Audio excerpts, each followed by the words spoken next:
For the stream to switch. Waiting for the stream to switch. It should be switching now.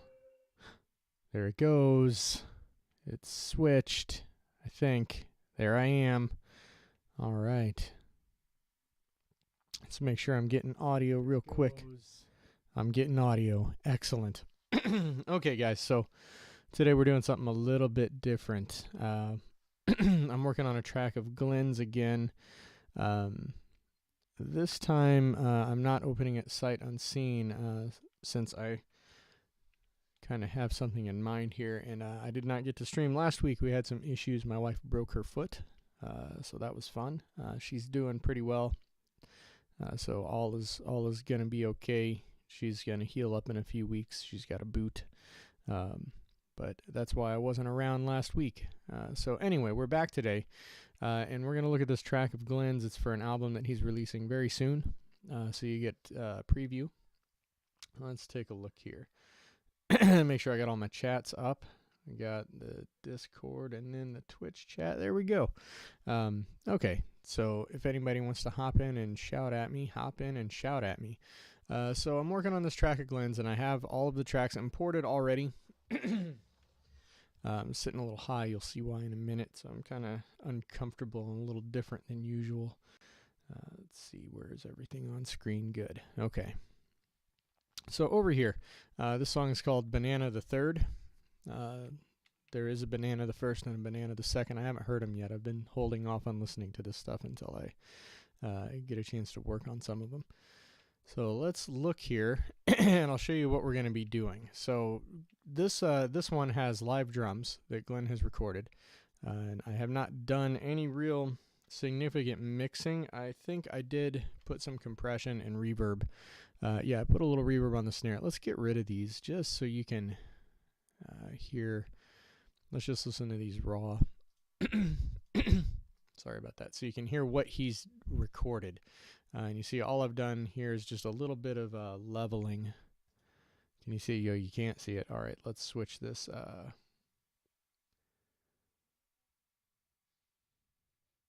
Oh, no, you should be able to see that. Yeah, there we go. I thought I had the window enabled instead of the screen. So you can see on the mixer, I've just done a little mixing. Nothing major going on. So first off, let's talk about his room mic. It's a stereo mic he used. I talked to him about these drums, so he already knows what's going on today. So let's look at this.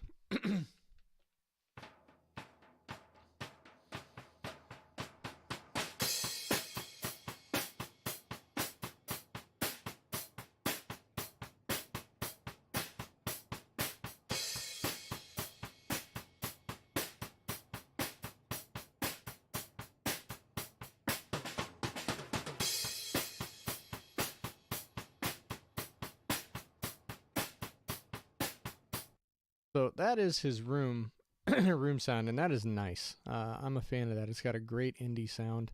In fact, let's listen to the kicks. So he's got kick mic, a snare mic, and then the room mic. Let's listen to all three of them together here.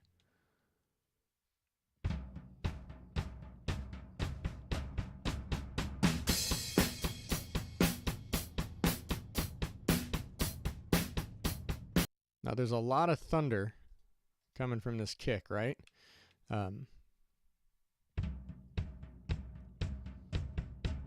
The thing is, that's the tom sitting next to the kick. And we're going to try and preserve some of that. But just check this out. The reason I'm going to mess around with the drums today here is because there's a lot of bleed. This is just the kick drum mic that we're listening to right now. Now, if you think spatially, the tom is next to the kick drum. So it makes sense that you're hearing some of that bleed through. But that's a lot of bleed that we're getting right there. That's more bleed than we want. Now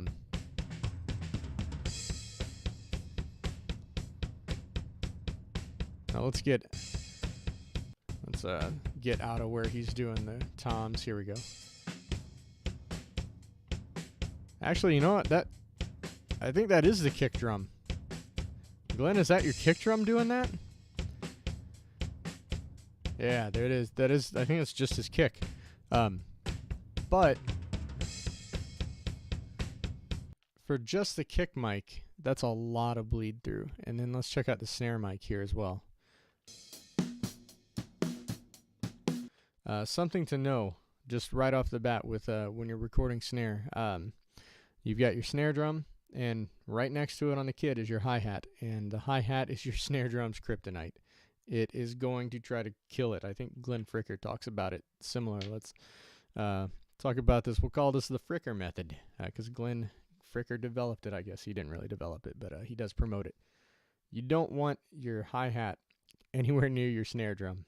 Now, that makes drummers angry, and logistically it sucks, because you want to have your hands close to each other, but you got to get that hi-hat far away from the snare, as far away as you can tolerate, really, and still be able to play it. I mean, if it makes your instrument unplayable, it makes your instrument unplayable. You can't do it, but you want to get it far away, and it's hard to say how close he's got the hi-hats here.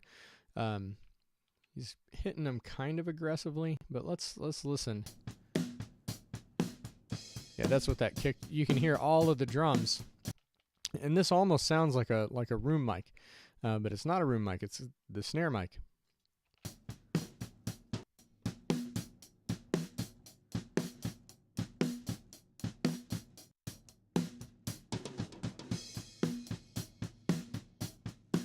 And if you just look at the waveforms, you can see how much the other drums are coming through. So here's the question. We've got this great indie rock sound with these drums, but we want to kind of push it and make it a little poppy and get we want a really good clean drum sound without ruining that. So how do we do that? And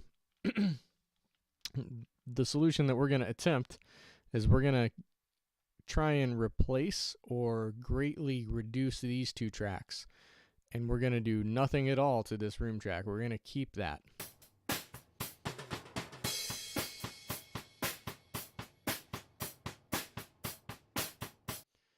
So how do we do that?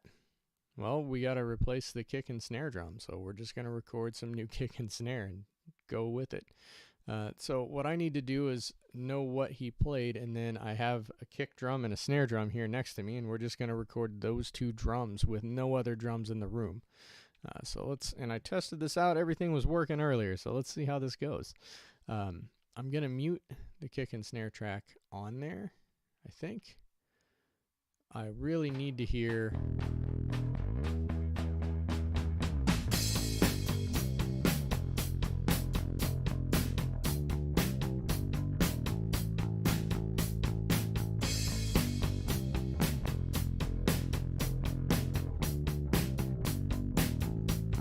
Okay, so I I need to hear those. So let's see where we're at in the mix here.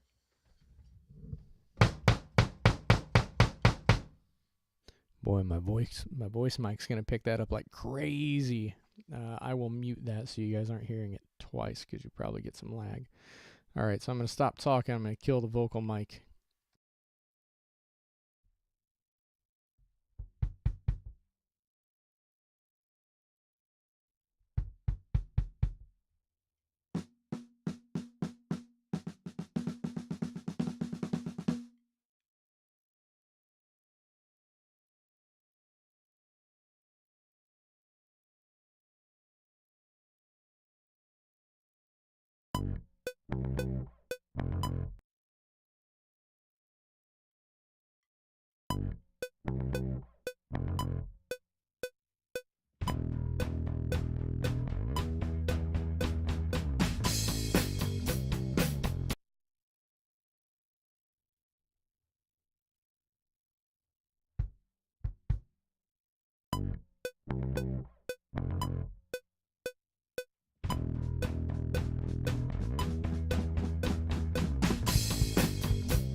Always remember to check your levels, kids. Those seemed okay when I was recording earlier, but apparently at some point something got shifted and my kick became very hot. Okay, let's try that again.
Alright, so that's pretty good there. Let's back that up a little bit. Now we finally got good levels and everything. Now let's look and see what he plays on this part.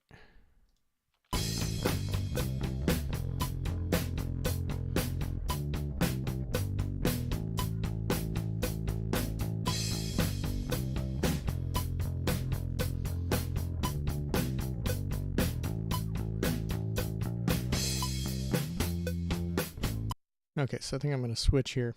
I'm going to stick to single sticks here on the snare, but I'm going to go with I'm going to start upping all the kick drums because he's doing all those kick drums all the way through, and I've been leaving some out, so I'm going to start punching those in. And then when we get to this part here, I'm going to switch to doing flams.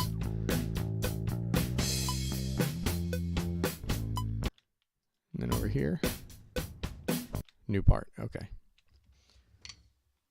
We'll burn that bridge when we get there.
Okay, that was too many somethings. I did that wrong.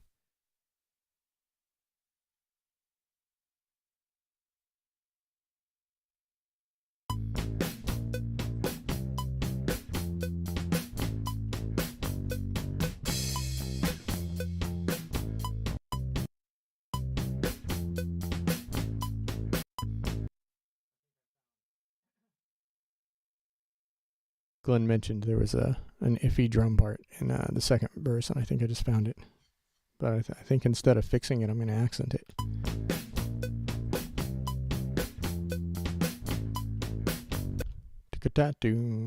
Okay, I think I can do that.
I need to see which ones of these are doubles, so I'm going to zoom out and watch while I play it.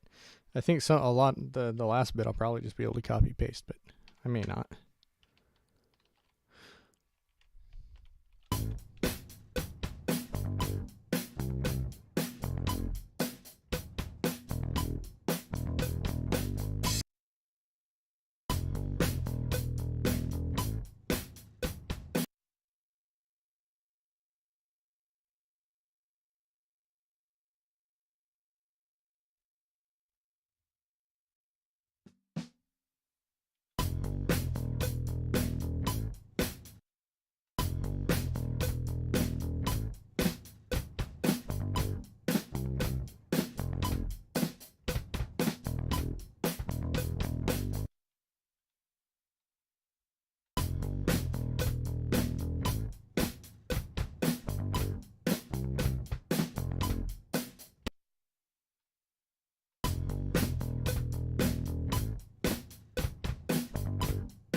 My fancy drum mute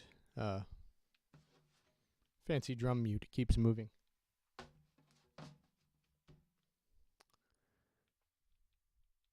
Okay, I think we're good up to this last beat where I didn't get to change. It's nice when you're looking at waveforms like this. It's almost just like reading music. We'll do this last measure so we got enough room to cross over on the punch in. So we can cross fade rather.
All right, so we're done with recording drums now. So let's get these mics out of here.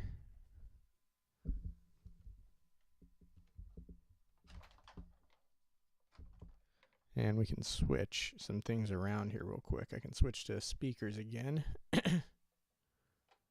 Oh, I don't want to adjust that level. That's about where it was. Okay.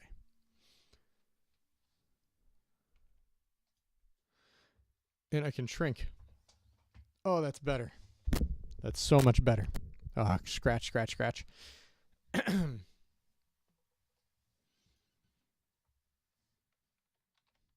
Okay, so let's see here.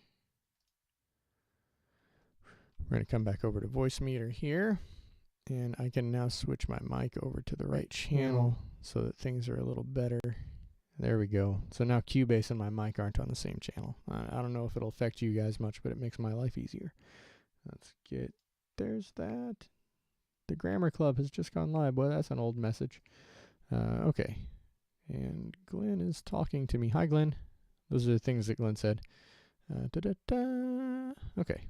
So let's back this up here. For now, I'm still in headphones while I edit here, but then I'll probably switch to speakers because I have good speakers that I like, and I don't have good headphones that I like. So when we get to the mixing and stuff, I need to switch back. But let's get this stuff set over here. Okay, a little trick you can use when you're doing your editing for crossovers. First off, just solo your track that you're working on. That's kind of common sense. Click on it, and then we can scroll over. Okay, there's where it stops. So now I know where that is. I believe I want to pick up this section around in there. Now, right now we've got our grid and snap turned on. Let's just see how good that works. Let's try. Okay, so that's where I died. Oh gosh, I cut it close on that one, didn't I? Zoom in here. Okay, so we want to turn that snap off, and I want that last kick hit right before that. There we go. So let's hear how that sounds doing that. Now notice you can hear the snare drum bleed, but nowhere near the extent that we had on the original OG tracks there. Real quick, I'm going to do something else. I'm going to select all of these. Just drag across them, and then I'm going to bring the gain up. Notice I had some level issues. Took me way too long to sort that out. I should have just had that ahead of time, not made you guys wait. Let's just bump these all up by the same amount. There we go. It's important that they match. It's probably less important than you might think, but it is important. What's interesting is I'm seeing some DC offset on that. And what I mean by that is, see how the waveform is not uniform from side to side. Now, I know it's not my interface doing that, because take a look at the snare track and every other track I've ever recorded with a mic that I've used before. And then take a look at this track with a mic I haven't ever used before, and guess where my suspicion lies as far as the problem. I'm using a Shure Beta 50 borrowed. A Shure Beta 50 borrowed is what it is. It's a kick drum mic. It sounds all right. Let's see what we got here.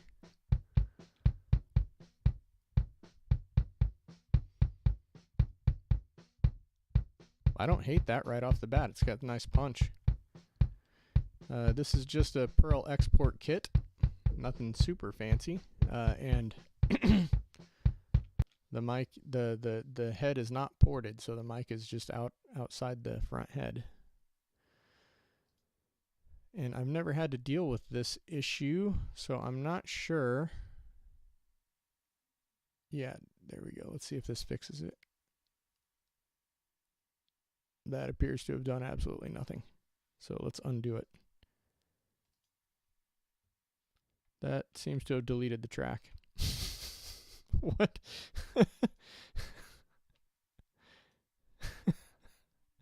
I don't even know what Cubase. Why did that happen? I mean,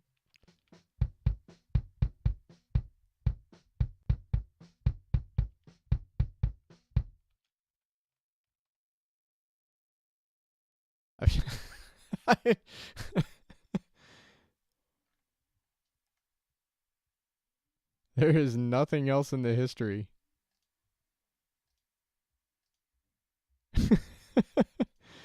That's terrible. Okay, let's. All right. What I was doing there, I was just clicking through the undo history to see where I came up here and I went to project and then history, or edit and then history. Sorry. Yeah, that's bizarre. All right, well, I'd rather not destroy the drums so that I just spent half an hour recording.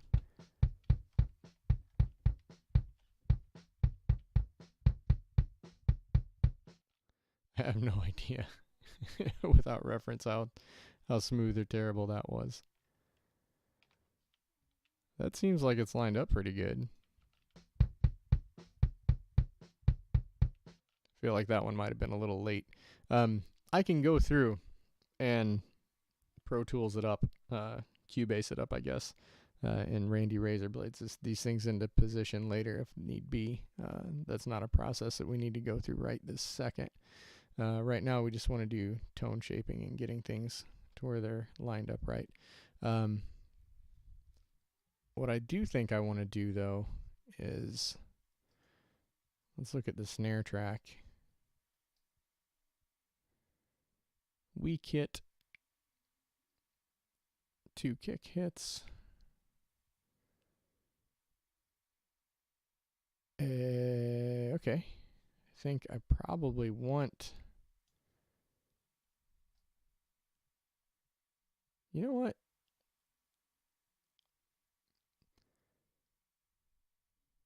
Let's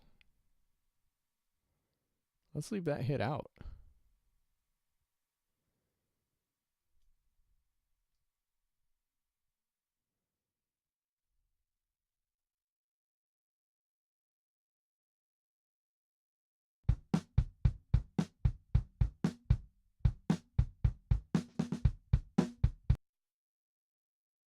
Ooh, what happened there?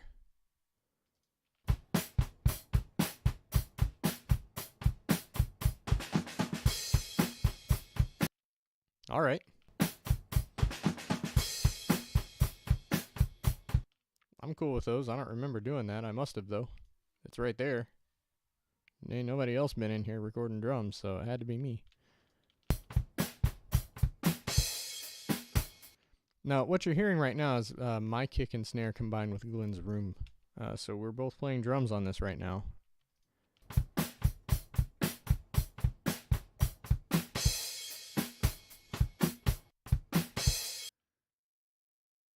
Who was wrong?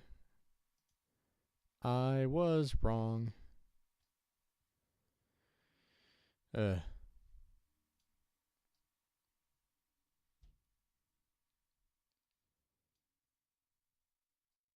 Man, this something. This one's got plenty to go. It's that DC remove, man, did something. All right, it screwed up my takes. Like my snares have way more room. It's got to be related to that. Let's see what we can do by closing and reopening. Don't save. Oh, Glenn, you're not a crappy drummer. You're a fine drummer. I'm going to cheat a little bit here and see if I've got a backup of that.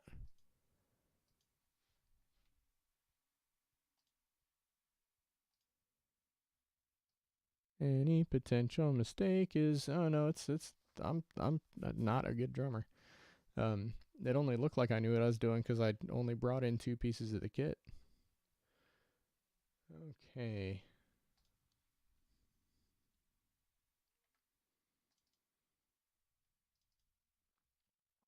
Okay, so what I'm doing here is I have this right there. And all I'm doing is looking at these backup projects. And I'm going to go and look at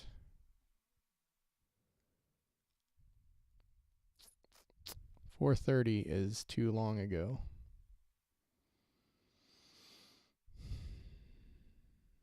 409 is way too long ago.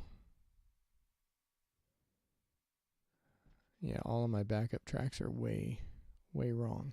Okay, so let's reopen it.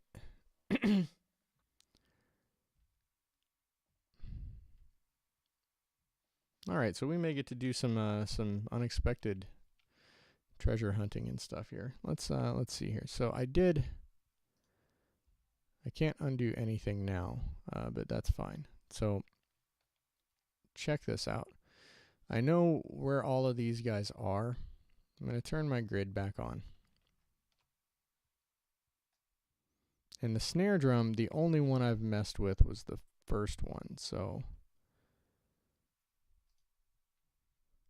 we're going to use this track here. I'm going to go to my media pool.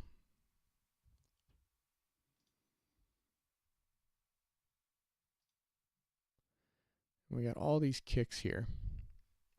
Let's look in the trash. All right, there's a lot of trash.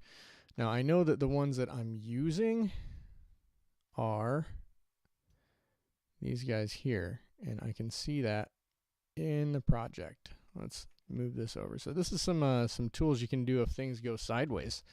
Let's see what we got. So kick 23.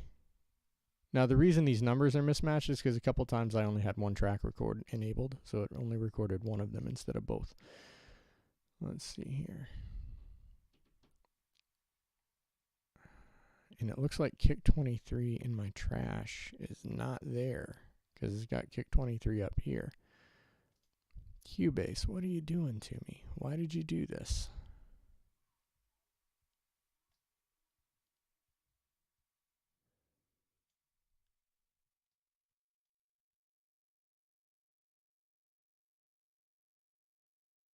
I'm going to have to manually splice in some drum hits because I'm not going to re-record it all. So that's the audio we're using. Snare. Yeah, it looks like that DC offset,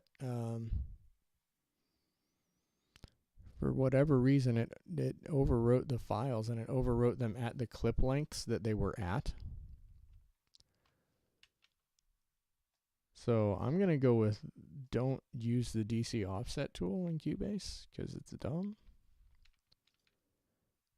Because this, like, and I can drag this back for some reason. Yeah, they all have like a tiny bit of lead in for some reason, but none of them have any output. None of them have any that way, which is kind of the way that I need them to go. Okay, well, let's just fix them as we go. Fortunately, it's a short song and there weren't too many splices, so let's just see what we get here.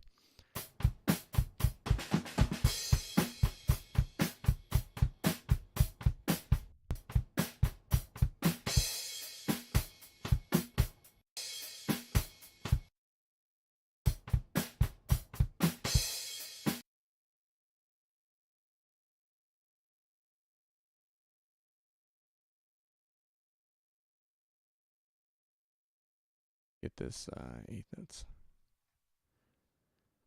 Let's go ahead and drag these up here next to that as well, just so I can see what I'm doing better. Looks like I hit that super late, so let's fix it.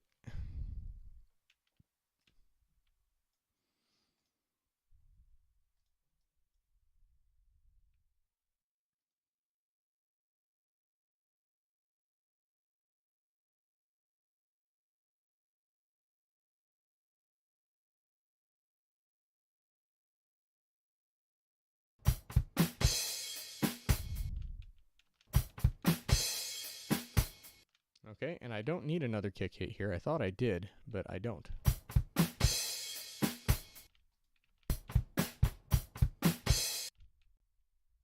Hello, other late hit.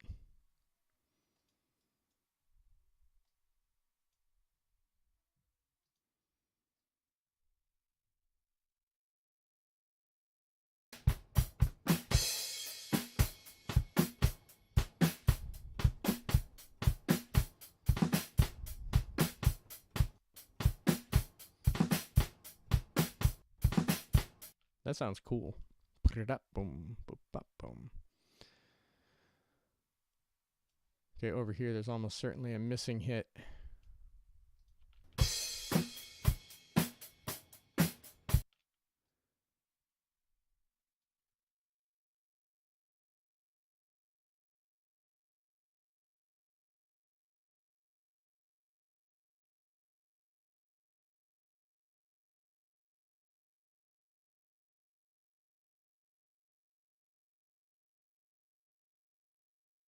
Oops. Wrong tool.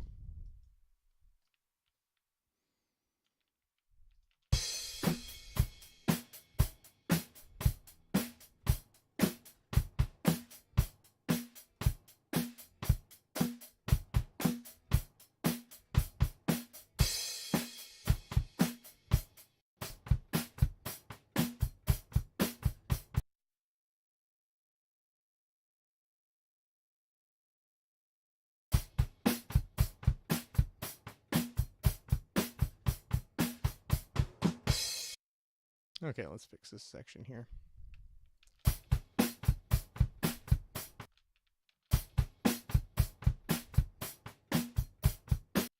Now that looks late. It looks like I was late a lot, because I probably was. But let's drag that back. You can see that little hint of the snare drum right there. We're going to use those in a little bit here, once I get my act together.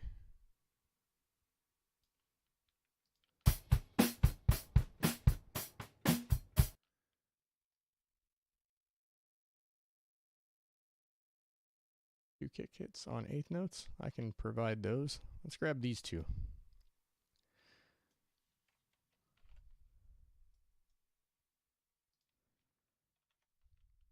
And let's put them where they go.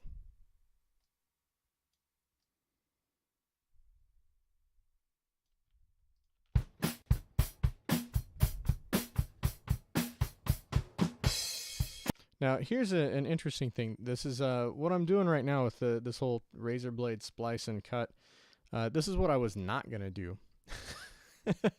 which is take like MIDI drums and replace Glenn's drums, or just do one sample and then use it as a drum replacement.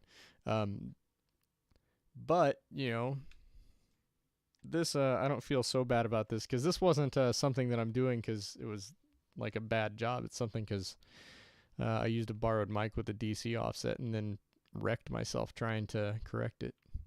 Okay, that looks like we don't need the extra hit, because that's that boom. But let's listen real quick and see if there's an extra. Nope. Okay. Hey, that time my lateness was good, and Glenn was early. But it doesn't matter because it's a crash. It all gets washed out.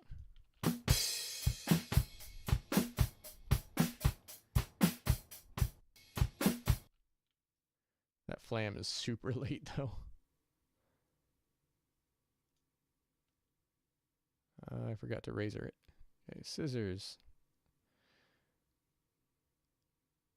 Scissors.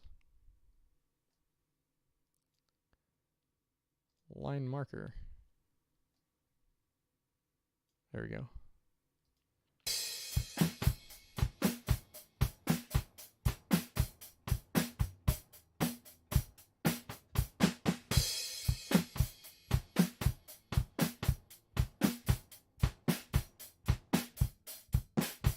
Oh, that's the end of the song. Okay, cool.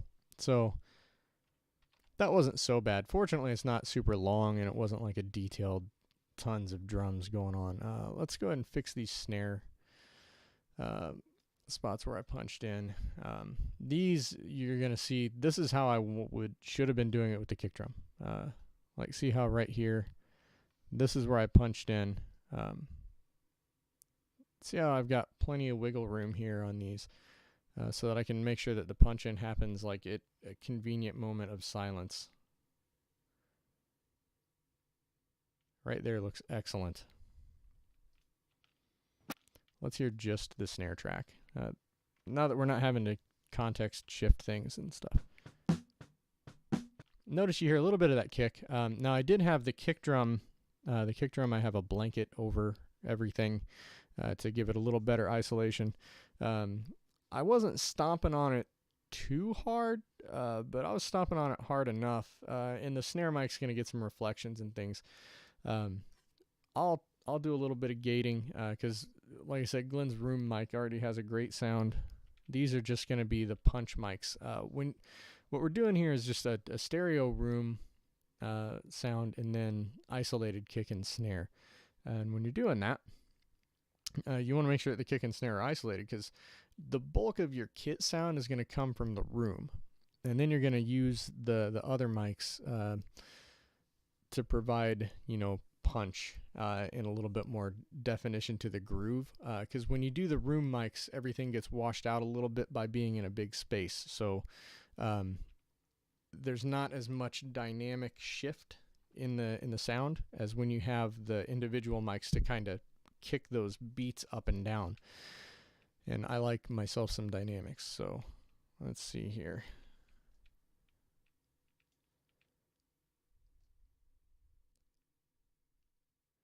Well, I hit it harder that time, but late. So let's, gosh, that was a good punch in. Man, it's a good thing I punched those in because usually I would let the tape, that showing my age, let it roll a little bit before I started playing. But with these, I was like tape smack as soon as I hit record. So thank God I did that because otherwise I'd be in a little bit more hurt than I am.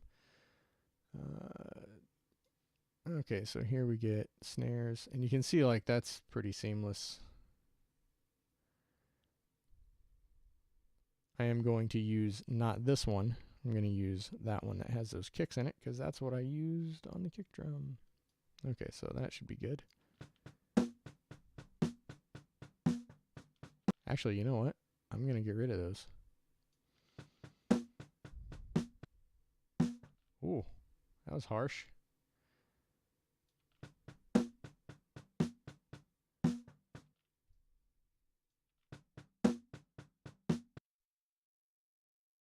What? Okay, there we go. What?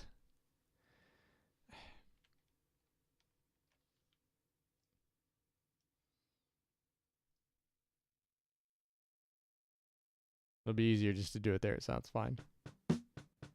Let's just see how these are all kind of off.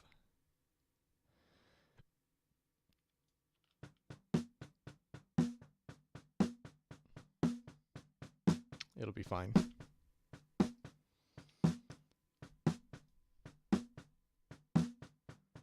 Okay, here's the bit I already did. If that one flam is the only super horribly late thing I played on the snare track, then I'm quite happy. Okay, so that's everything. All right, so now let's start talking about these drums a little bit. Let's look at this kick just by itself.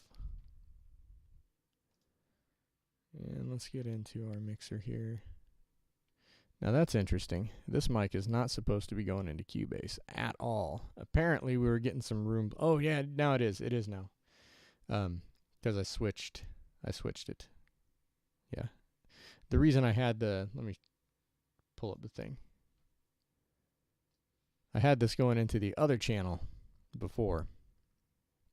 Now I have it, or I had Cubase. Now I got this going in, so Cubase can pick up this mic. I thought I might have to use all 4 channels on the interface, but I ended up not having to. So look at that. You get a meter with me. You can see my lovely voice. Okay, kick drum. Let's see what you're doing here. We're just going to solo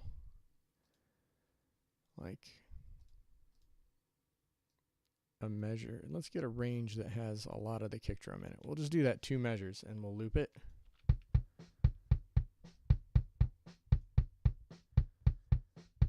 Okay, now here's the question.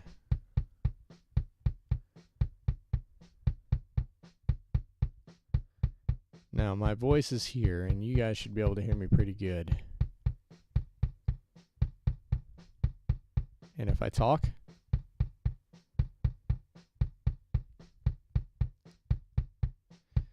yeah, we'll stick with headphones for now.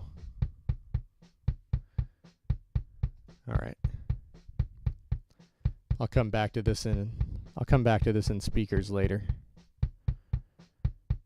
Now that's looking pretty nice. It's got a nice womp.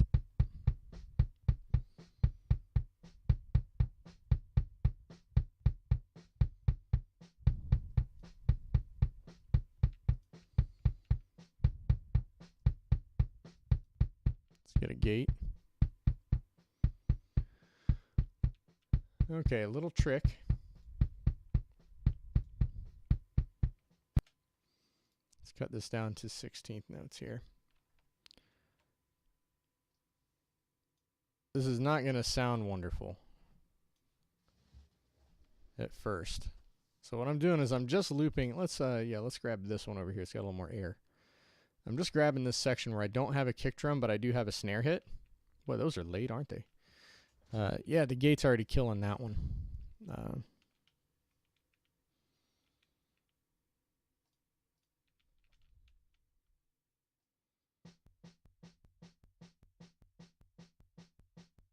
Okay, so if we look over here, we can see that that snare drum is happening. Let me get this a little bigger. No, we can't. Okay, so we can see that snare drum's hitting right in here. Not even negative 30, but let's bring this up.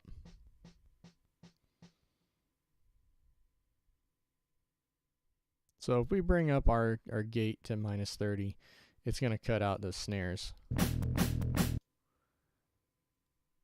So no more snare track.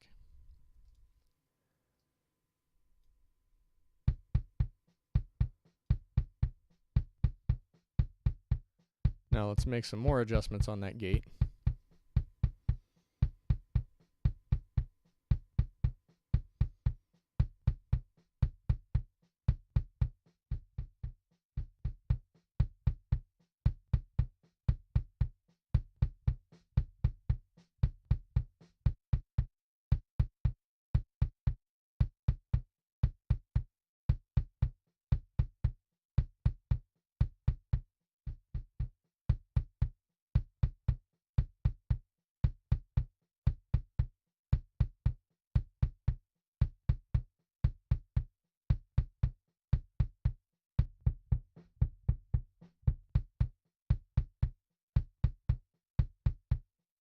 And that gate now is doing a great job of getting that out of there.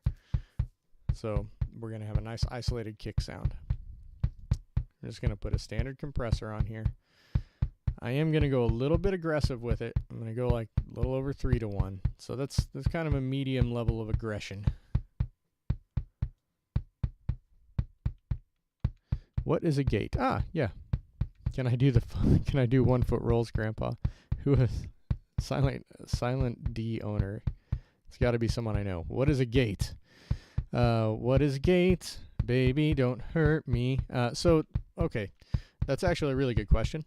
A noise gate and a compressor and a maximizer or expander. They're all the same sort of an effect. And to demonstrate that, let me go to dynamics here. And I will open up. Let's see, they've got, we'll do the built-in compressor. Okay, so this has a graphic representation. So we'll talk about the compressor in a second. What the gate does, okay, is imagine you have a little man who sits in your mixer, and whenever you're playing, he turns your channel on. And whenever you stop playing, he turns your channel off for you. That's all a gate does. Whenever your signal passes above a given threshold, the little ninja man inside your mixer opens up your channel so that you can hear sound. So let's demonstrate that. We're going to disable that for a minute. So let's talk about, we're going to turn that off. Now the gate, so see how we've got it green. When it's green, the little man's like, all right, I hear a sound, I'm going to turn you up. And then when it's orange, the little man's like, oh, you got quiet, I'm turning you down. And when it's red, it's like, oh, you got too quiet, I'm turning you off. So that's all it is. It's just a volume knob that gets adjusted automatically for you. So in this case, whenever our signal passes above -30 on this meter, the little man is going to turn us up to whatever we set our volume at. Whenever we pass below a certain threshold, which is not settable, not configurable on here, whenever we pass below that threshold, he's going to start turning us down. And whenever we either enough time goes by, which is this release time, so whenever enough time goes by without us passing over the threshold again, he turns us completely off. So that's why right now it's red. So you're going to see that every time the kick drum happens, it's going to flash green, and then it's going to turn orange, and if another kick doesn't happen, it's going to turn us all the way down.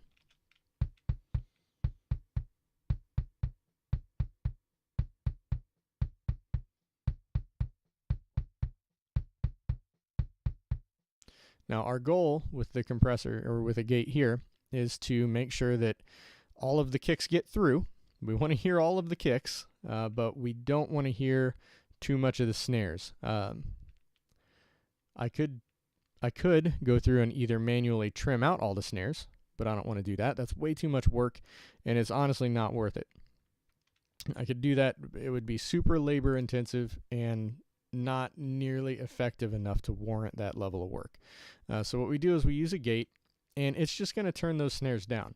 Now, you might say, well, but what if you want it totally pristine and clean? I mean, it's going to get mixed with this track. So that snare track is going to completely obliterate whatever you hear over here. Remember, when we're mixing, it's actually called summing.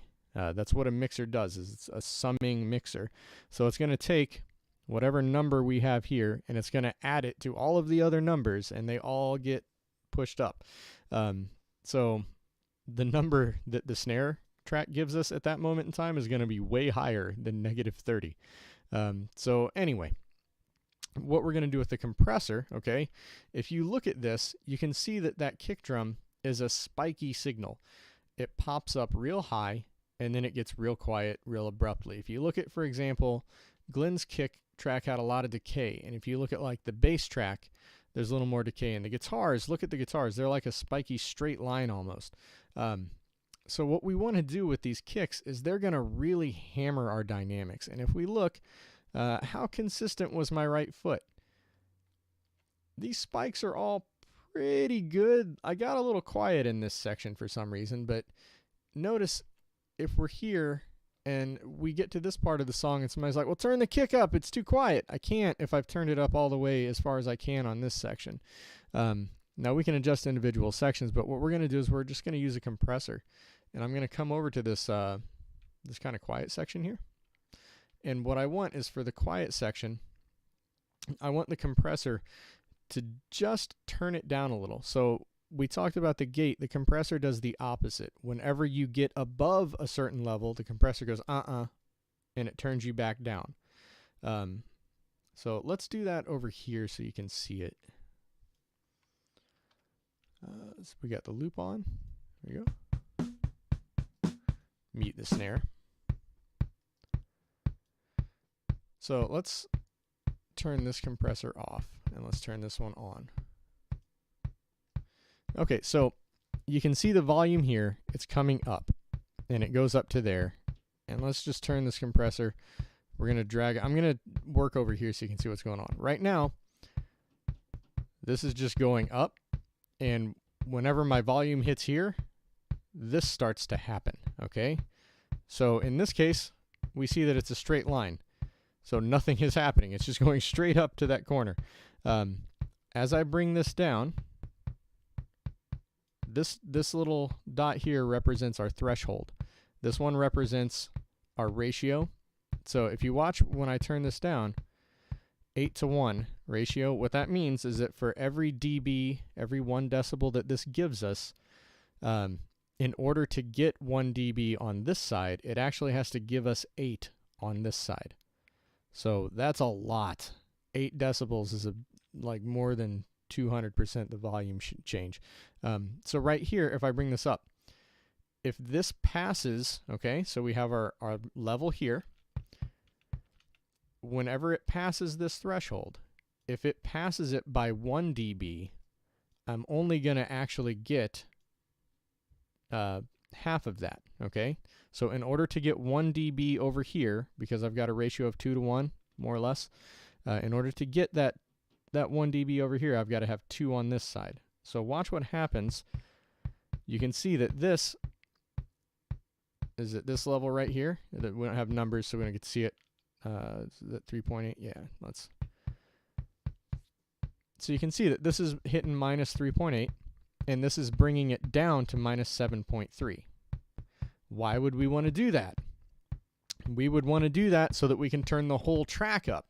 Because what happens if I've got a whole bunch of steady kick drums and then I go Thor on one kick drum and I'm like, and just smash the thing. That one kick drum has now set the headroom for my whole track. We can't have that. We want to turn that one down so that we can bring the whole thing up to a reasonable level. Now, let me really squash it. So this is, let's do ratio of 8 to 1. And we're going to bring this guy down. And watch what happens over on this side. Now, I don't like that sound. Like, just the tone of that is bad. Even if we turn it up loud enough to where you can hear it again, I don't like the tone of it. And notice how these are moving when I move the dots, right? The attack, hold, and release. Those are some other controls. Different compressors will give you different amounts of controls. Right now, we're not concerned about those. Let's bring this back down. Now, what I want is I'm going to get rid of this compressor, and I'm going to come over to this standard one.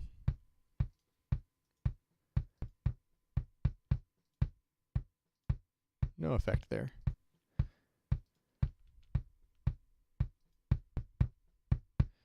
Now I want my attack.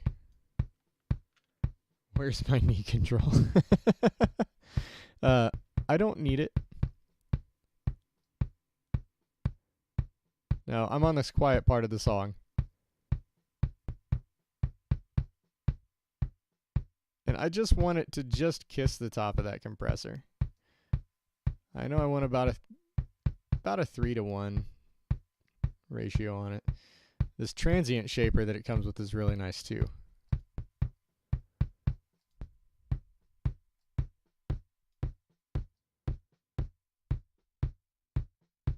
That's not as cool as I thought it would be. Okay, so when we come back to one of these parts where I was stomping on it a little harder.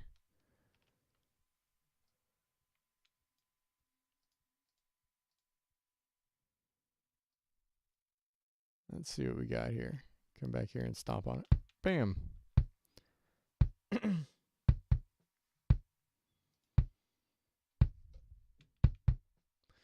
Now you notice I haven't done anything to the EQ yet. I won't touch that until I'm actually mixing it in context. All I'm doing right now is just getting it to behave itself a little. You don't want to worry about soloing the track and then getting this is the best sound ever with it soloed. I've talked about that before. It's a waste of time because no matter how good it sounds soloed, it's not really relevant until you put it in the mix and you can see if it sounds any good with everything else. So now I've got it to where it's behaving itself. Now let's do the same thing with the snare drum. I'm just going to get this little section here. You can see I got these giant spikes in a couple spots. We're going to just clear those up. Let's get this gate on.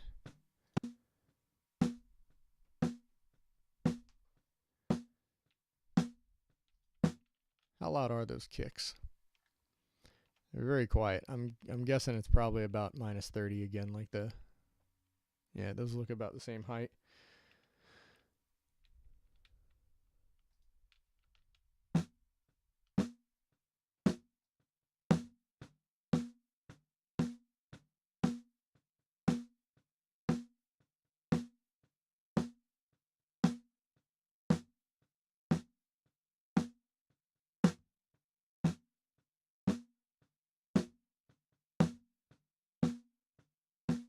Now the snare, I want to give it a little more sustain, so I'm going to turn this release up a little.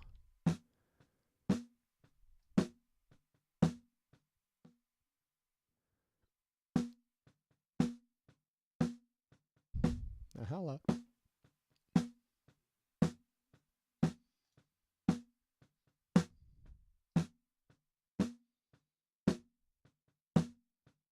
We can set this quite high.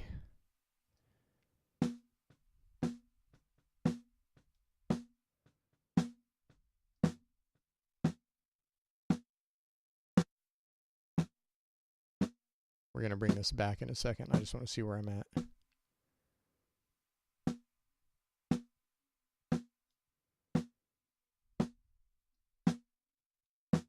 Okay, minus 20 is getting the snare hits, not getting the kicks.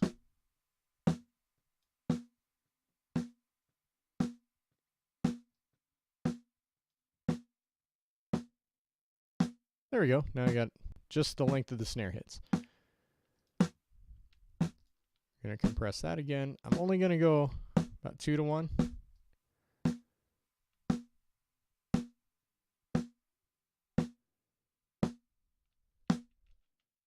Now while I'm here, I'm going to do another trick. This one's going to be a little more fun. So we go here and we get our RoomWorks reverb.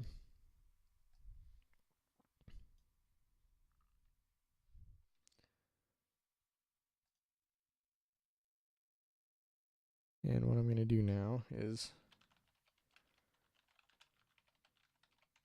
I'm going to go to a delay time calculator. And we are 115 beats per minute.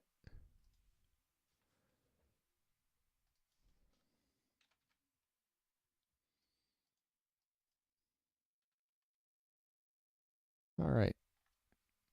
So I know that a quarter note is going to be 521.74 milliseconds according to this. So let's bring this up. And we're going to set this to 52. We're going to turn the pre-delay down a lot. I'm going to bring this highs. I want lots of highs in the reverb. I don't need. Let's get that, and let's hear this.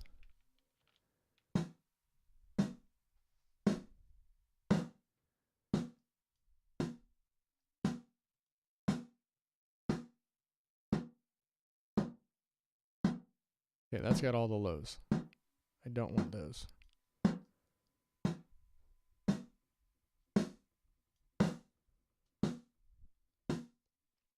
Now, do I want this to be quarter notes or half notes?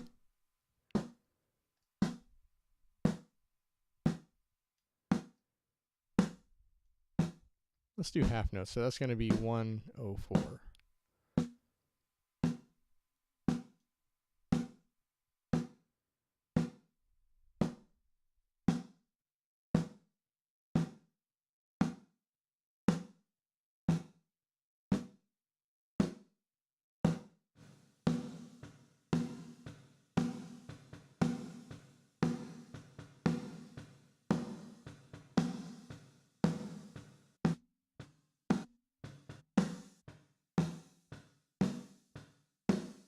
There we go.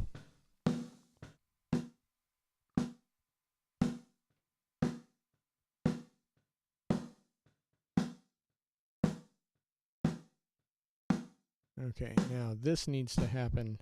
I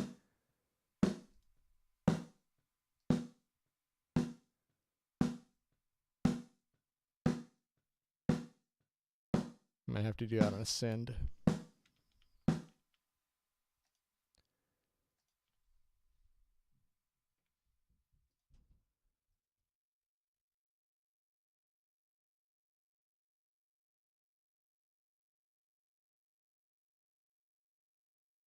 Okay, let's get us our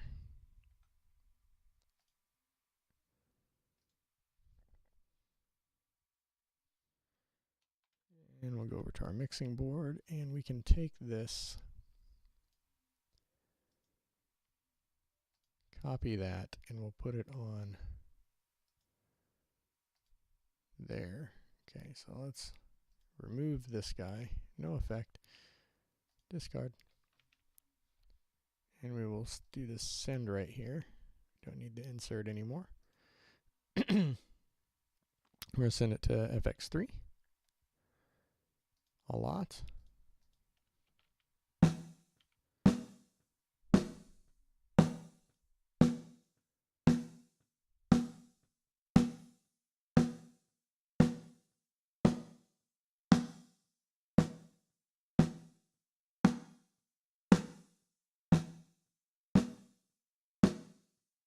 I can already hear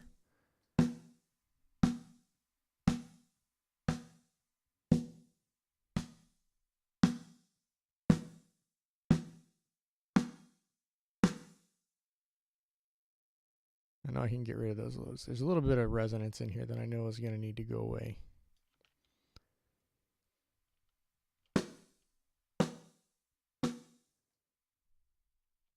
Where are you? Where am I in the track? What's going on here? Why is this loop not looping good?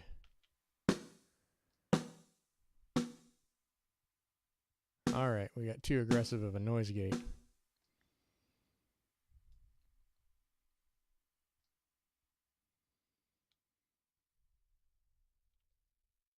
What's going on? Where's my snare? There's no snare in my headphones.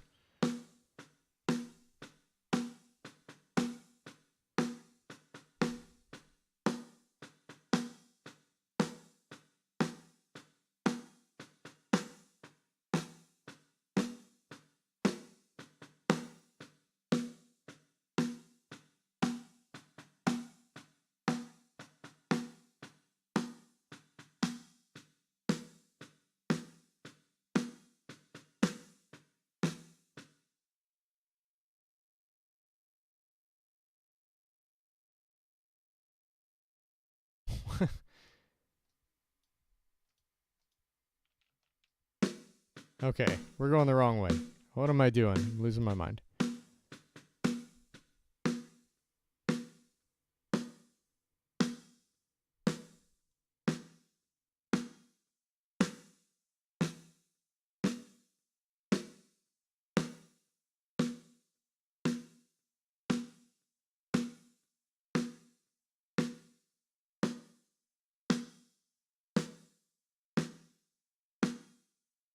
Let's bring that back over and see if there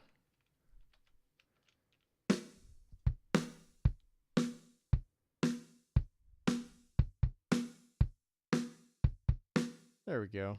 Okay, so let's look back at the mixer now. Before I go too deep in the weeds there and do the thing I just told you guys not to do, let's get rid of these guys. Actually, not get rid of. We're going to bring them in quietly. Let's just hear the room.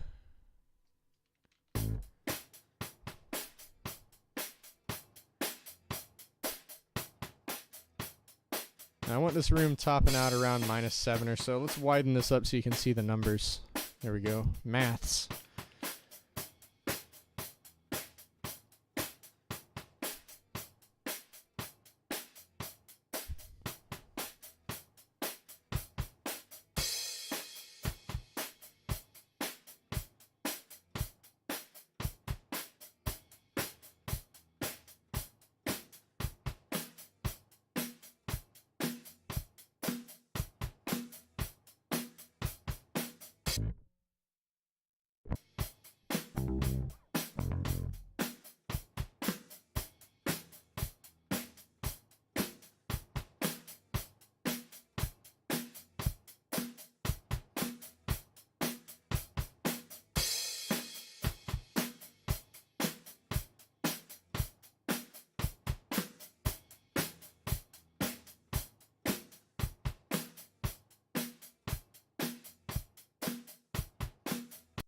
There's definitely some phasing going on.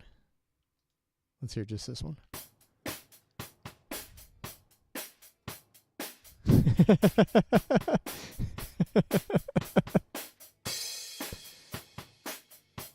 Actually, it might not be phasing. I think there's just some compression pumping. What's going on here? The mic he uses a stereo mic. Like it's an XY mic. So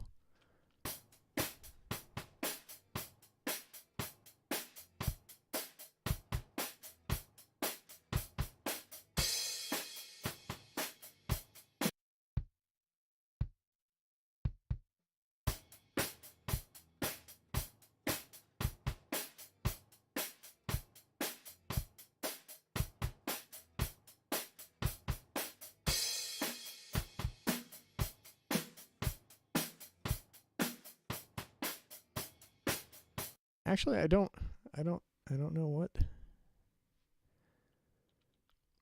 Let's bring that.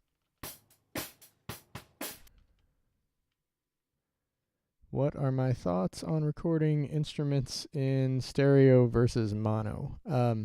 It depends on the instrument. If the instrument makes sounds that are from left to right, then you almost have to record it stereo, don't you? I mean, you don't have to.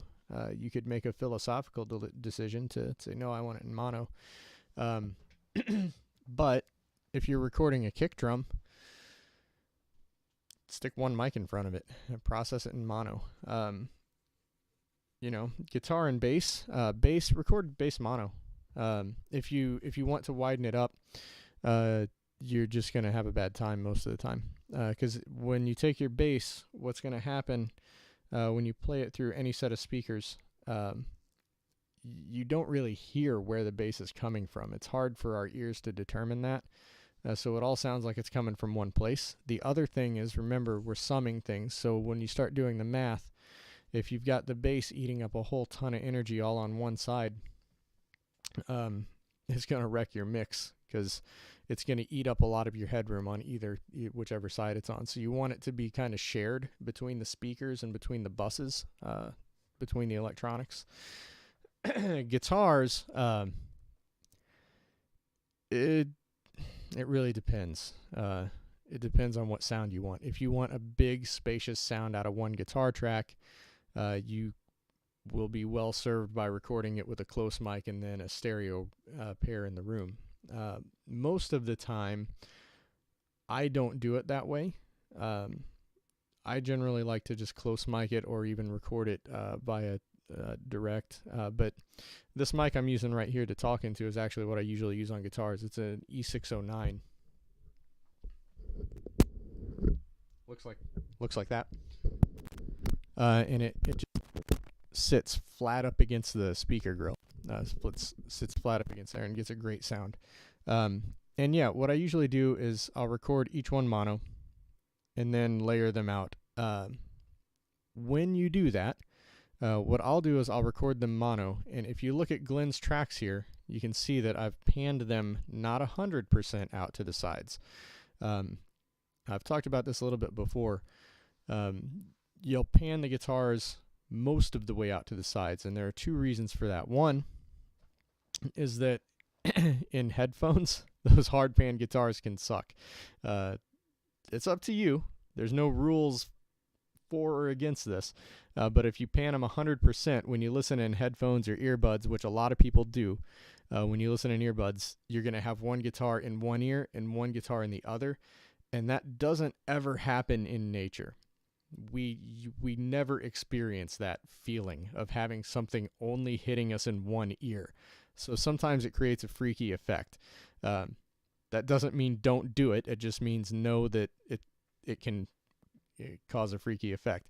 So I'll usually pan them like 80 to 90%.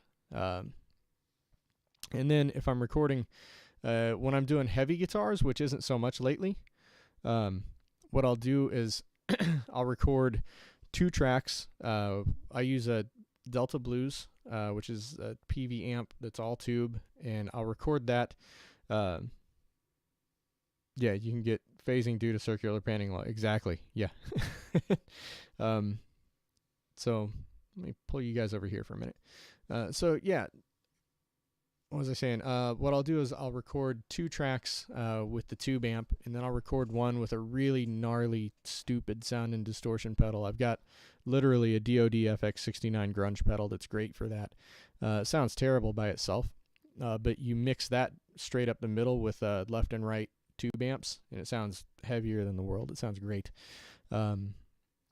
For this, let's look at Glenn's guitars real quick since you guys are asking about them.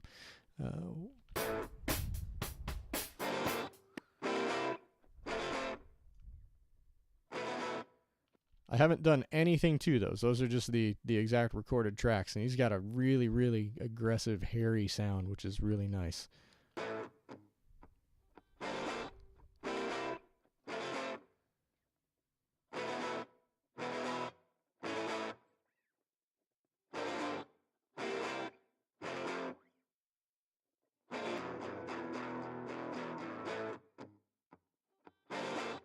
Yeah, and Glenn's just saying he's done the same thing where you do two parts panned at 100% and then a third one pan center.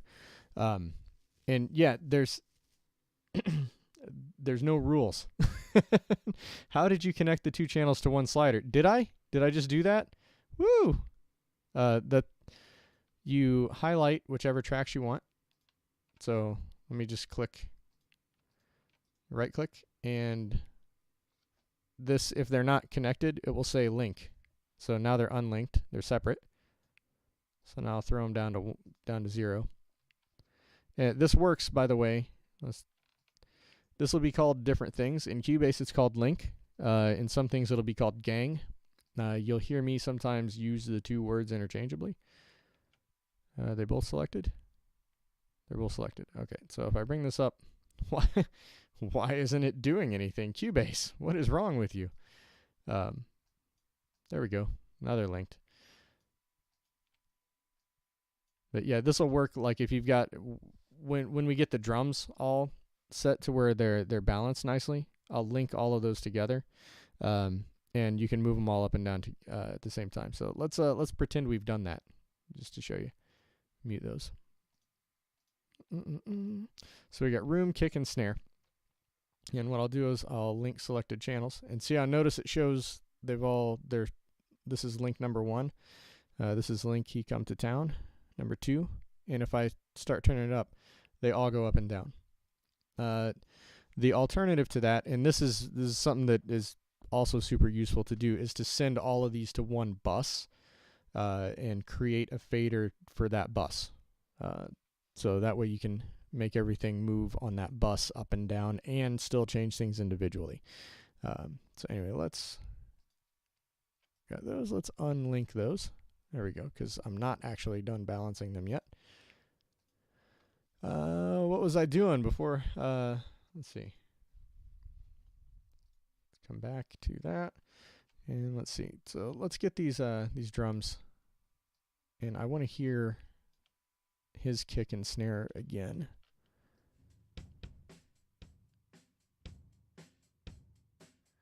Now what I'm going to do is I'm going to bring this in just a little, just to hear that boom. Vocals always mono, 100%. Too hard to process any other way.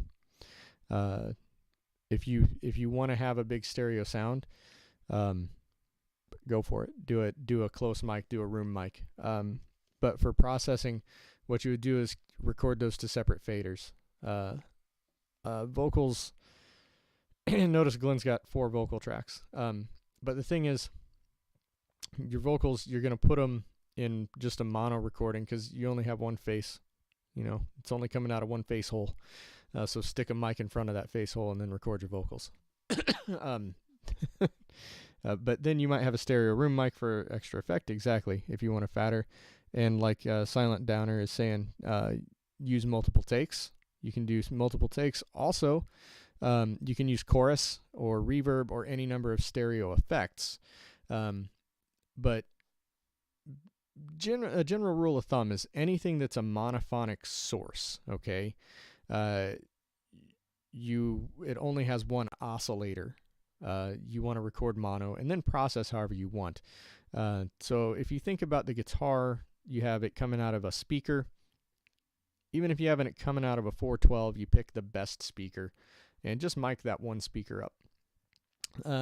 Again, there's no rules saying don't do other things. This is just sort of the general rules of thumb to kind of go by and get you in the ballpark, and then start screwing around. You know, there's nothing saying don't ever record vocals in stereo. Especially what you might do to get a natural reverb is record once with a good vocal mic right up on the singer, and then stick a couple of stereo room mics, and then those become your reverb. Nothing is against the rules. This might be too vocal. No, this is Glenn's asking. This song, I believe, has 1 lead and 3 harmonies, based on where they come in, is what I'm thinking, because one of them comes in much earlier than the rest. Then again, you may have got wacky. We'll find out in a minute. Okay, let's get back to this drum thing and get this sorted out quick. Okay, so we got that.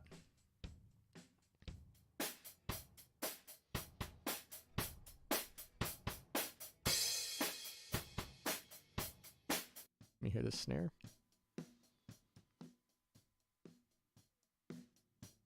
That's where we're going to get some of the hi-hats from a little bit more.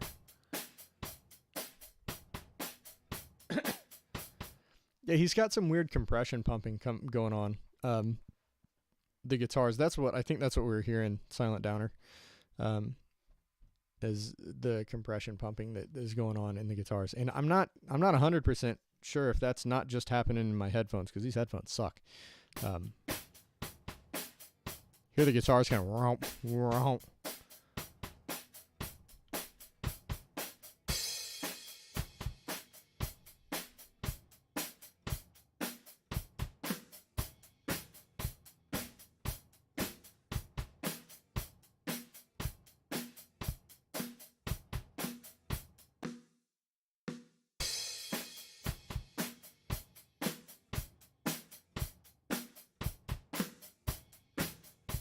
All right, I like where that's going. Let's hear the bass come in.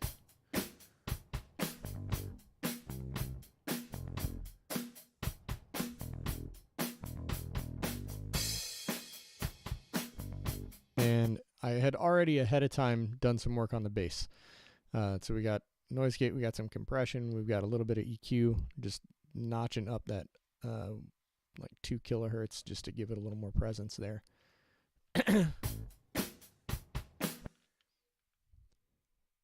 It could be out of phase, or it could just be that I played it badly. Because it is 2 kick drums. So let's see. Here's his.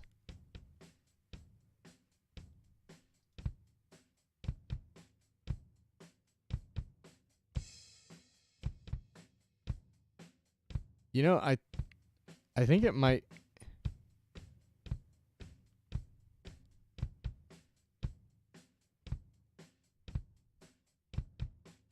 Yeah, the room mic is early, isn't it? How? I mean, that's easy to fix. Or is it the kick mic, this one? Let's just get up close and look at these. Okay, so here's Glenn's kick mic. And here's... So that looks like...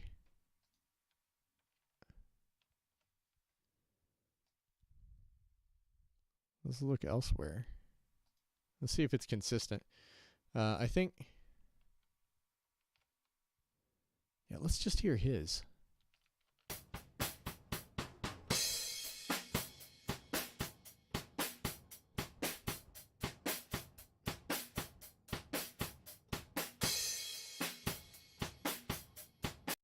I'm kind of wondering if this was just... Because that seems consistent.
Yeah, here's what I'm going to do with this. I'm going to grab my whole kick track.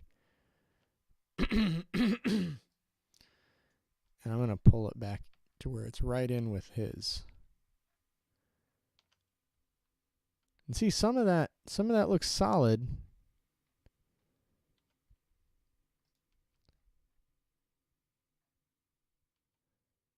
But a lot of it is just that little bit late. I think it might have been a latency thing with the sound getting back to the interface. Let's move those and see what happens. There we go. So we'll move them just that little bit to where they're on with his kick mic. And that should sort the whole thing, because these guys here were all lined up to 0, 0. So they shouldn't have moved, but let's see what happens now.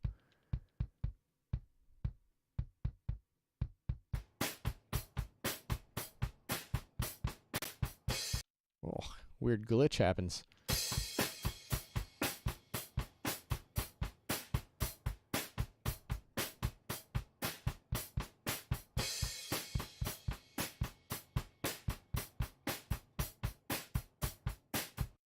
That sounds better. I wonder if I should have done the same thing with my snare track. The answer is yes. Yes, I should have.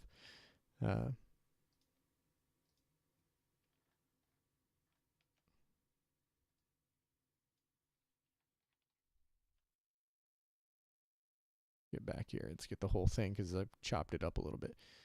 This is probably going to put a couple of hits out of phase, but we're going to get the majority of them in phase. And all I'm going to do is just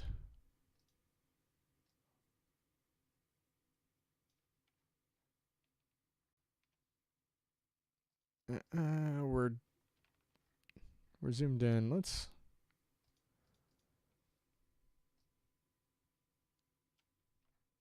not quite down to sample level. Now we are.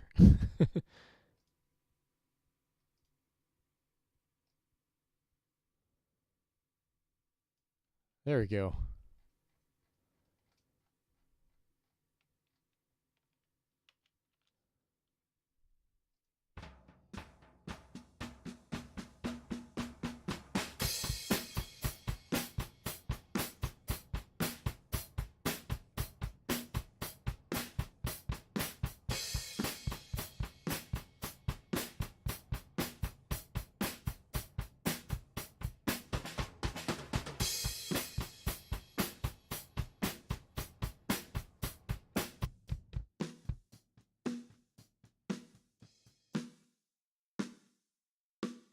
Okay, I don't really need that now.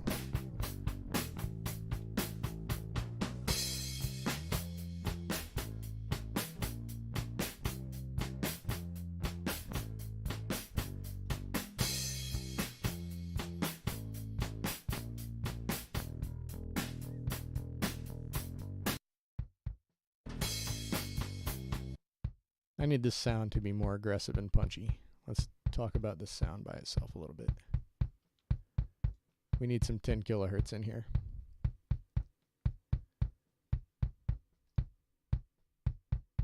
And we'll go with this one.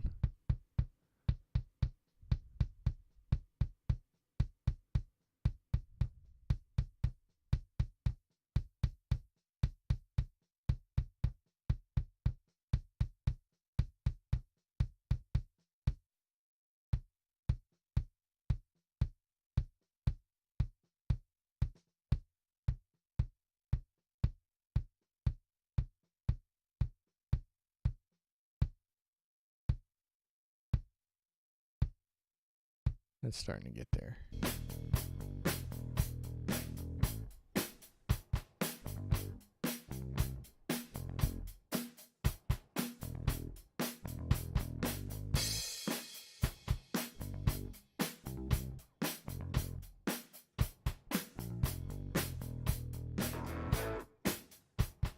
I believe I'm going to do next to nothing to these guitars. I added a little bit of low cut so that they don't interfere with the bass. Let's hear how they blend. Because if they blend nicely, then that's good. Okay.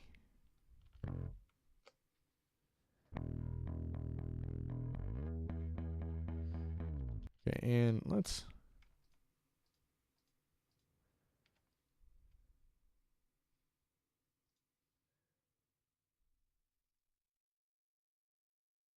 Not really what I meant to do, but it works. Here's what I really meant to do.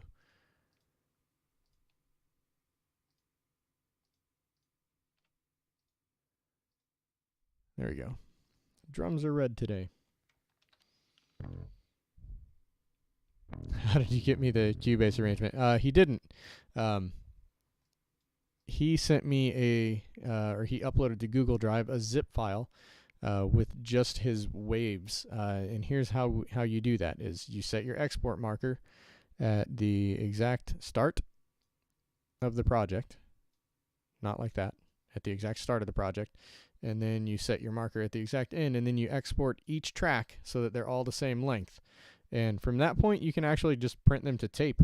If you really wanted to, you could give them to Steve Albini and just not tell him that you did it digitally. Just be like, hey, Steve, look, it's on tape. The point is you print each output separately as its own WAV file, and then you take them all in to whatever DAW you're going to work in. Okay, so I do have these balanced now, so I'm going to take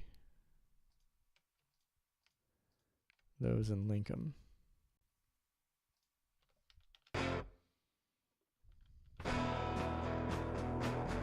It's a lot of guitar.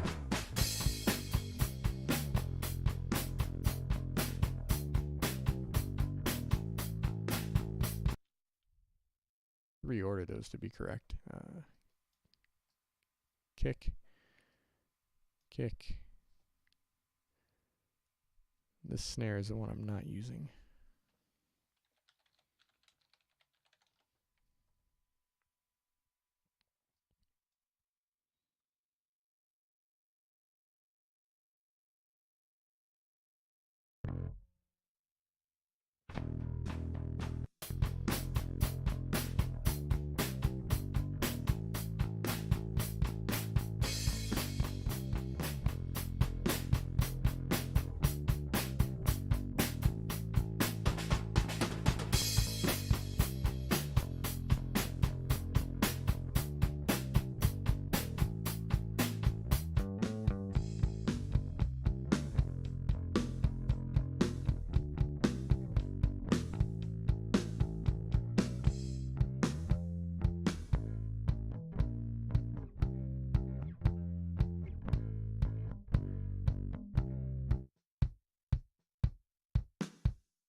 Goodbye, it's been real.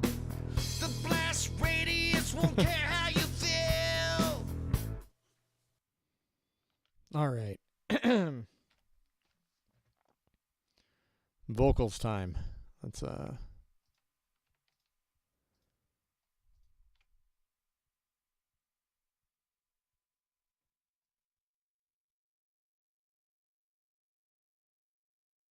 Okay, so this vocal is, I'll bet these two are alternating lead vocal tracks and these two are harmonies. Okay. Through the magic of computer graphics, I figured that out. I gotta split. I'm being legit. It's gotta quit. I got to split because the song's about bananas. I see what you did. It's about bananas. Bananas. So you got to split. Okay, so what I want to do with this is I gotta split. I'm being legit. It's gotta quit. About if I get on the My right track. stomach is sick, I can't escape. There's nowhere that's safe in all this hate.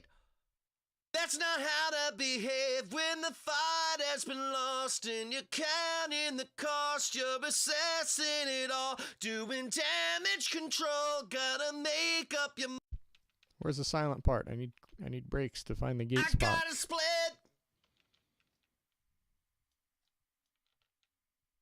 I gotta split. I gotta split. I'm being legit, it's gotta quit.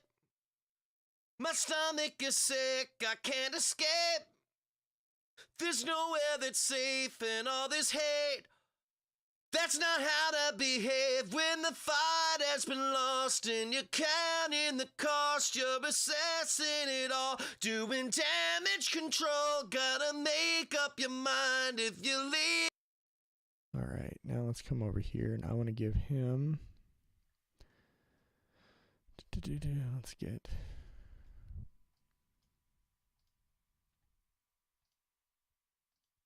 Mono delay.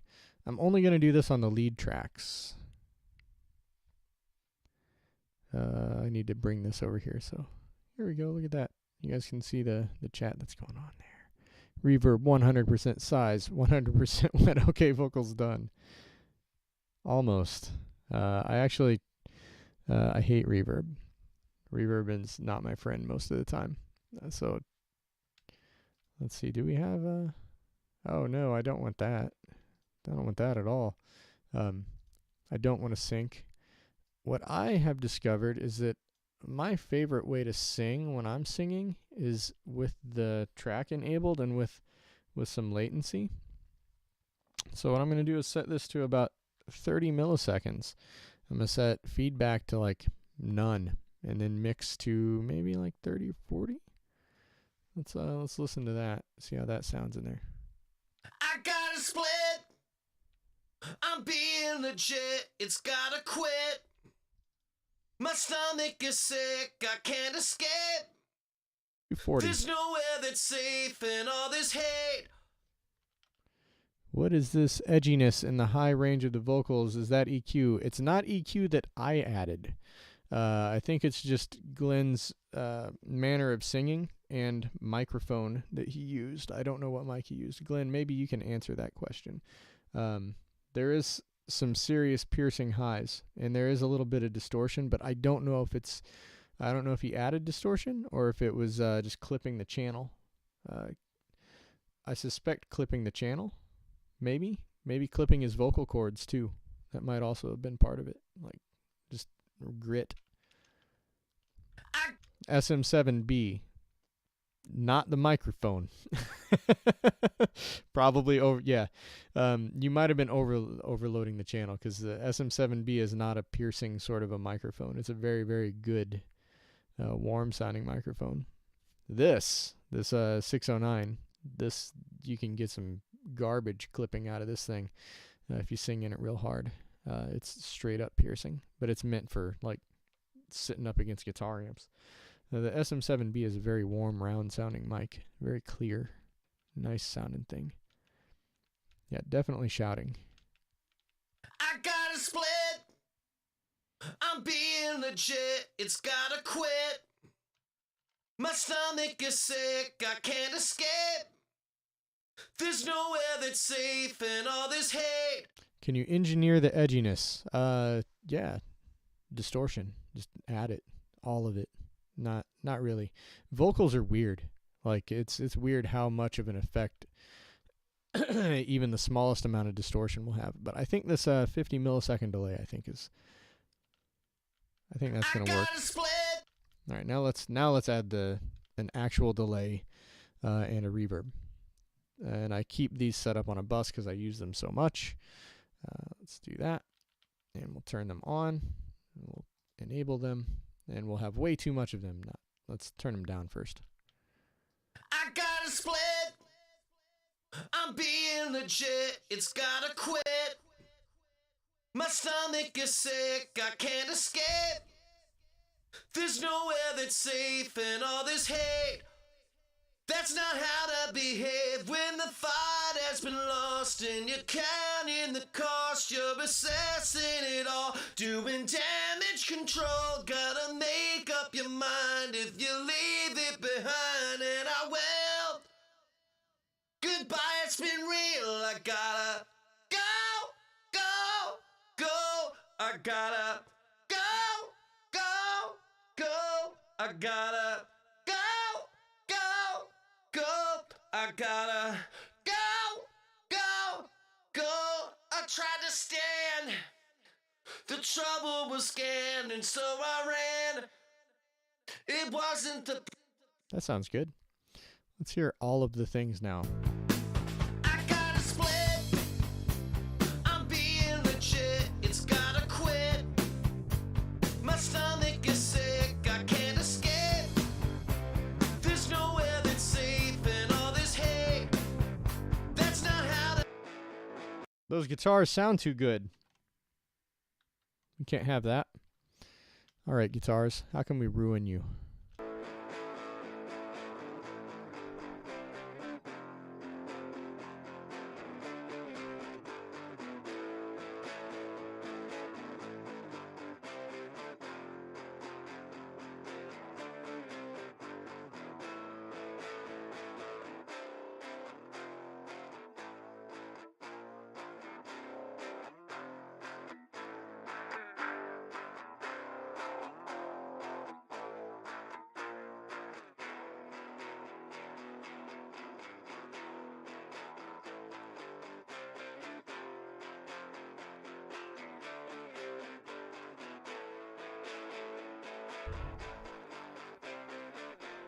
Those sound terrible. That's what I want.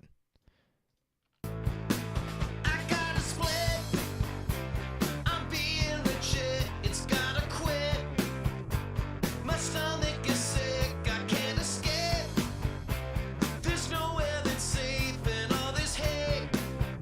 That's not how to behave when the fight has been lost and you're counting the cost. You're assessing it all, doing damage control. Gotta make up your mind if you leave it behind. And I will. Goodbye, it's been real. I gotta go, go, go. I gotta go, go, go. I gotta go, go, go. I gotta go, go, go. I tried to stand. The trouble was scanned, and so I ran. It wasn't the plan, but I suspect. All right, so that's good. Let's just copy this over to the other. That's the other lead vocal that I'm copying that on. And I'm going to copy everything.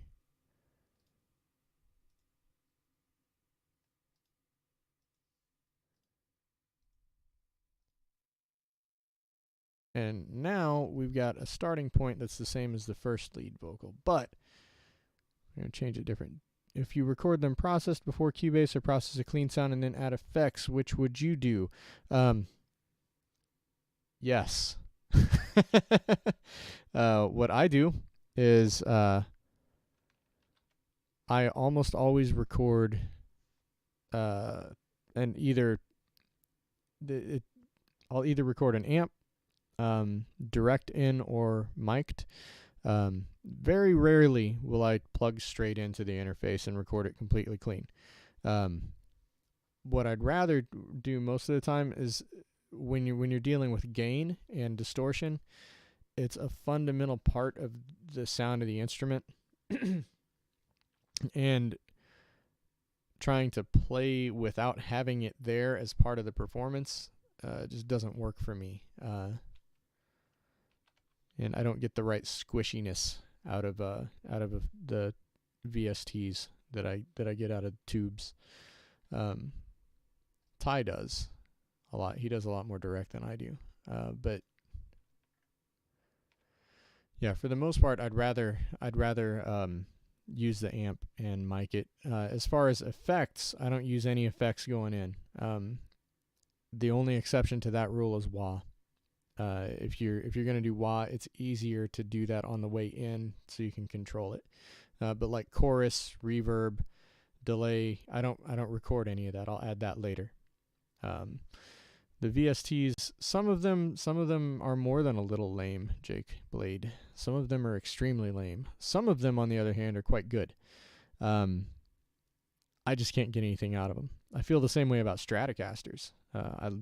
There's nothing lame about Stratocasters, but they argue with me, and I can't get a single decent sound out of one. So, they shouldn't stop making Stratocasters. They should keep making them. I just shouldn't have them. So which ones are good? That would be a better question for Ty. He's got a couple that he uses that sound great, but I don't know what they are. So he could tell you. Woo, that's loud. Let's get back into these vocals here. As far as fake processing things, I have an extremely old, extremely cheap Korg processor that I really loved the gains on, and that's why I bought it. Bizarre little unit. It's an AX10G, and the amp sims on it just have really great response. They sound fantastic. They quit making it because, of course, Susums knows. S-Gear and Amplitude 4 are great. There you go. Those are the two to investigate. Thank you, Ty, for popping in there with that. Okay, let's look at this second lead vocal. I have a feeling this one's going to get telephoned. Just remembered what the fourth vocal part is. Oh, it looks like it's... Is this the fourth vocal part? And I was taught to love and respect, a lesson I don't believe you have learned yet. You seem to have taken it all for yourself. Maybe it's too late for you to be helped. Okay, so on that one, I want less delay. At least less of the slapback delay. And I'm going to add more of the regular delay, and I'm going to make it spacey. And I was taught to love and respect, a lesson I don't believe you have learned yet. You seem to have taken it all for yourself. Maybe it's too late for you to be helped. Compassion and kindness and humility, some characteristics that you truly need. Admitting you're wrong when you made a mistake. Again, you're not... It looped. It didn't cut off. It just looped. I imagine the most used in Cubase, like reverbs and delays. Yeah, that stuff. Yeah, I use a lot of the built-in plugins for like adding things to guitars and things. The Cubase built-in chorus is gorgeous. Let's listen to this thing.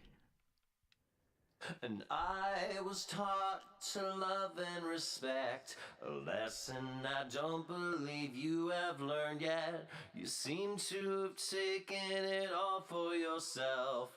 Maybe it's too late for you to be helped. Compassion and kindness and humility, some characteristics that you truly need. Admitting you're wrong when you made a mistake. Again, you're not...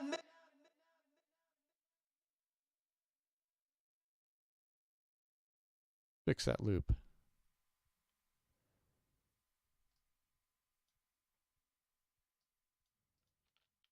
And I was taught to love and respect, a lesson I don't believe you have learned yet. You seem to have taken it all for yourself. Maybe it's too late for you to be helped. Compassion and kindness and humility, some characteristics that you truly need. Admitting you're wrong when you made a mistake. Again, you're not making this great. And That's an interesting sound. Let's see how that... And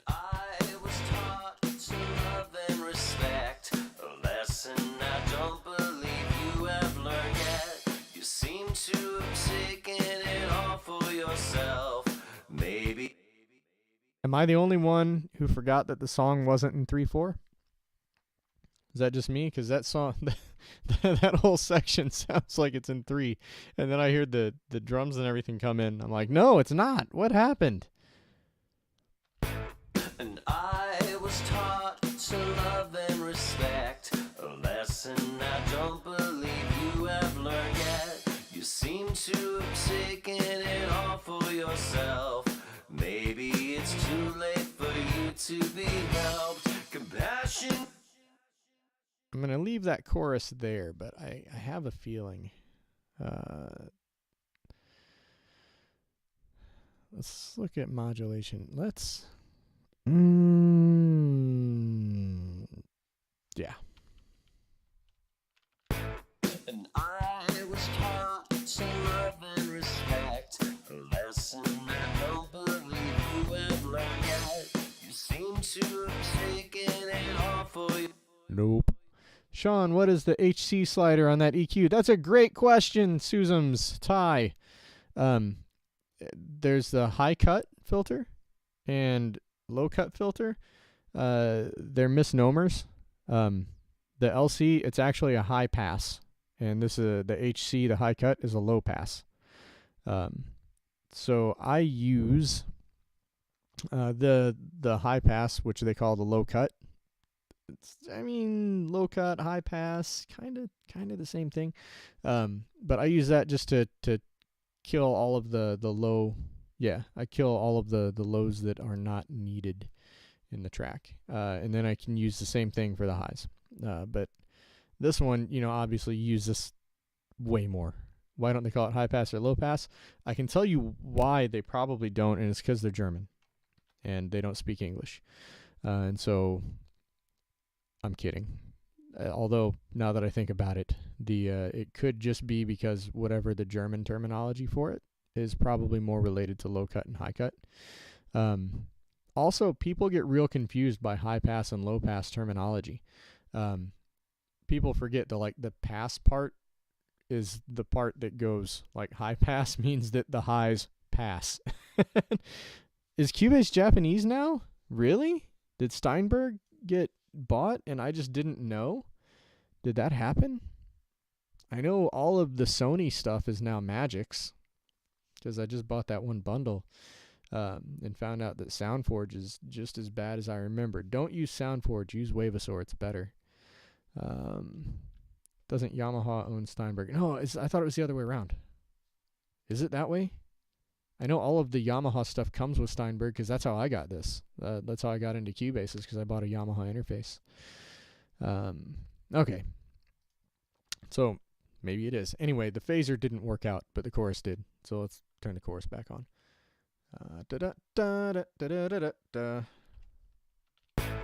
And I was taught to love and respect, a lesson I don't believe you have learned yet. All right. So let's take a look at these harmony vocals. Now I have a feeling, now with the harmonies, I'm not going to treat them the same way I treat the lead vocal. They're not going to get that delay and stuff. They're not going to get the slapback delay. They're just going to get some general processing, and I believe they're going to get panned out about 60%.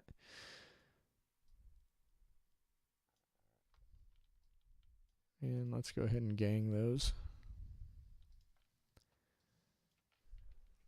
When the fight has been lost and you're counting the cost, you're assessing it all, doing damage control. Gotta make up your mind if you leave it behind, and I will.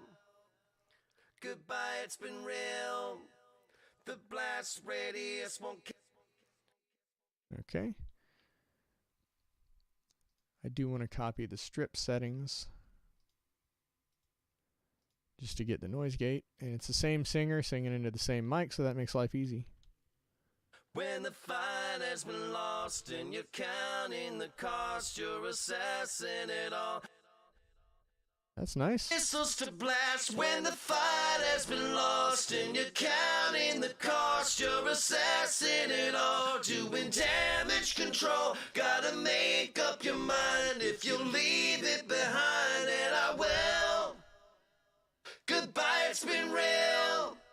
The blast radius won't kiss us to blast when. I'm digging that. Kiss us to blast when the fight has been lost and you can't. Oops. Kiss us to blast when the fight has been lost and you're counting the cost. You're assessing it all, doing damage control. Gotta make up your mind if you leave it behind, and I will. Goodbye, it's been real. The blast radius won't kiss us to blast when the fight has been lost and you're counting the cost. You're assessing it all. This is starting to sound real good. Do I A/B reference tracks when I master? Not as much as I should. Everyone should. The key really is to get to know your speakers. That's the big deal. Like, yeah, nobody A/Bs as much as they should. No, listen to your speakers a lot and have speakers that aren't garbage. I A/B between 3 sets of speakers. I've got one that is garbage, sort of, that I used for years. It's a $30 surround sound set that I got a couple decades ago, and I bought 2 of them. And I have one set connected to the television that I watch TV all the time, and I have another set connected to the computer. So those speakers I have heard for hundreds and hundreds of hours. I've listened to those speakers a lot. But they're only okay speakers. They've got a subwoofer. They sound pretty decent. They've got, I could show you one maybe.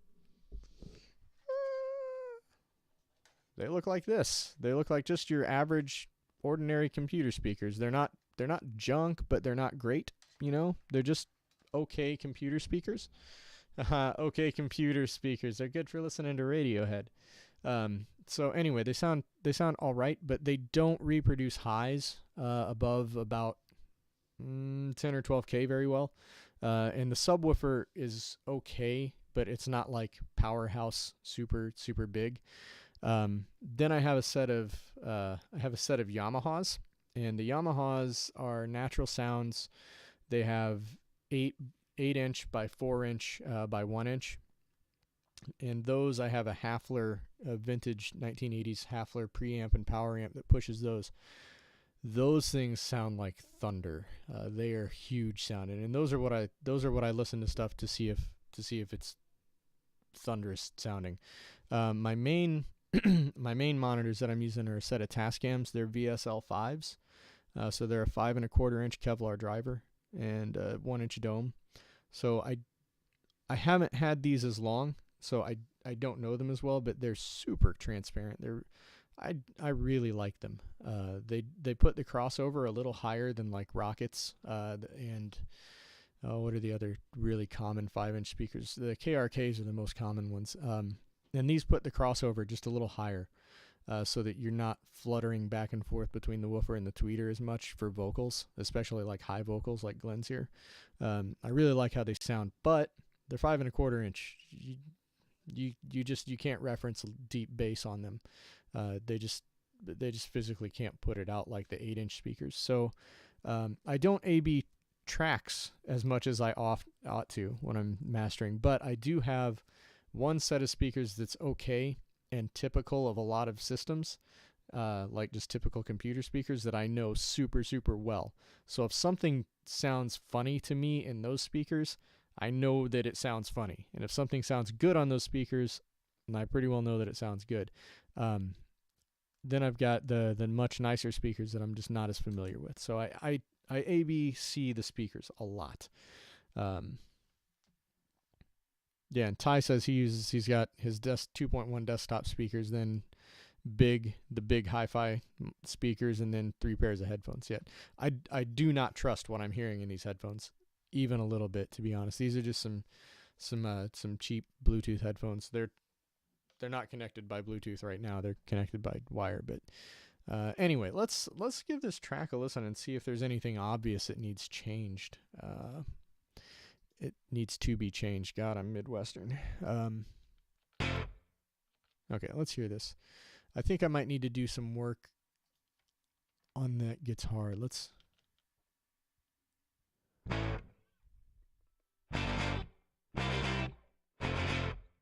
Yeah, I do.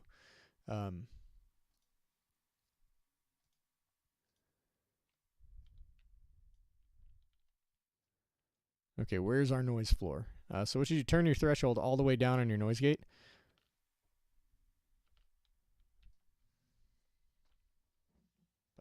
I'm on track 7.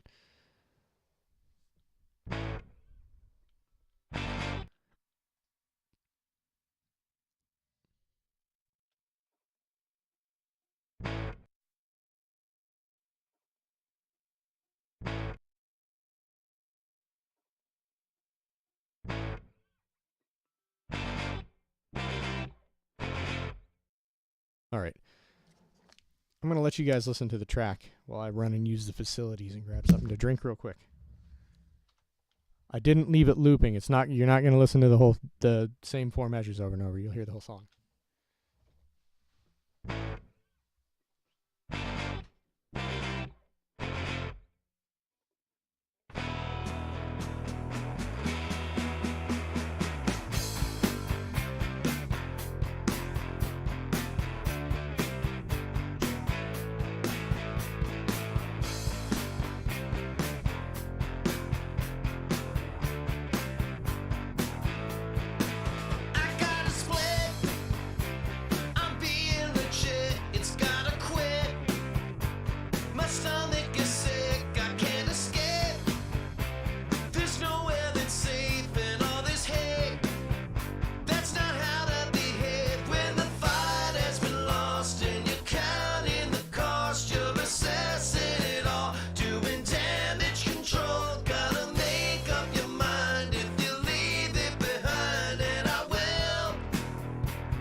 To have taken it all for yourself.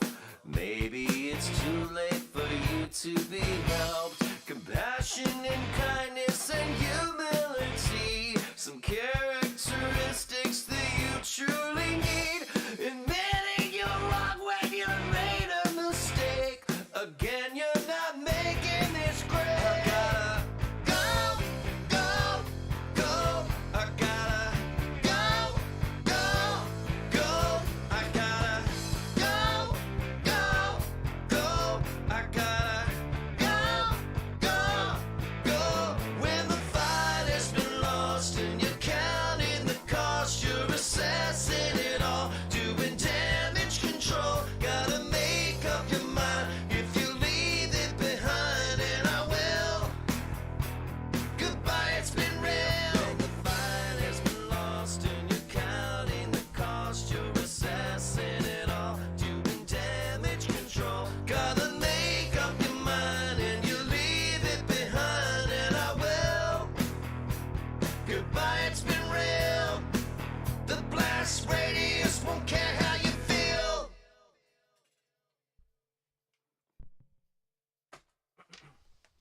All right, that was Glenn Case, ladies and gentlemen. My job is done here.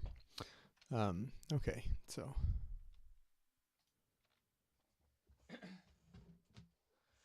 now that I'm not recording anything, I am going to actually switch over here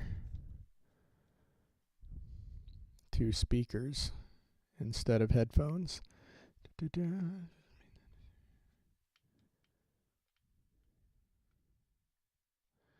All right. Catching up with the chat. It's a pity that he made that decision. Very good for him. Ty is making dinner. Enjoy your dinner, Ty. I hope you have a wonderful dinner. Okay, let me hear this.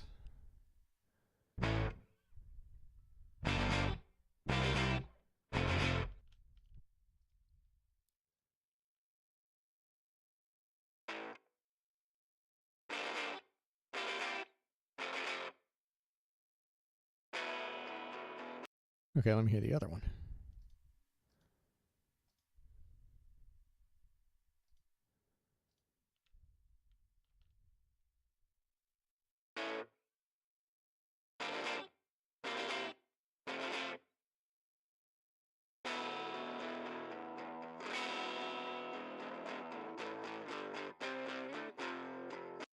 There we go. That's sounding good. Okay, now, I've also gated the vocals, so this that I'm doing right here isn't strictly necessary. But notice how when Glenn sent me the stems, somebody was asking before how I got his tracks into, how I got his Cubase session. Notice how all of these WAV files are all the same length. So there's like all this dead space on the beginnings. It bothers me, so I do this with it. It doesn't really matter, like, at all, because it's gated and it's silenced. Like, if we zoom totally in on that, you'd see it's just totally silent there. Okay, so let's see what we got here.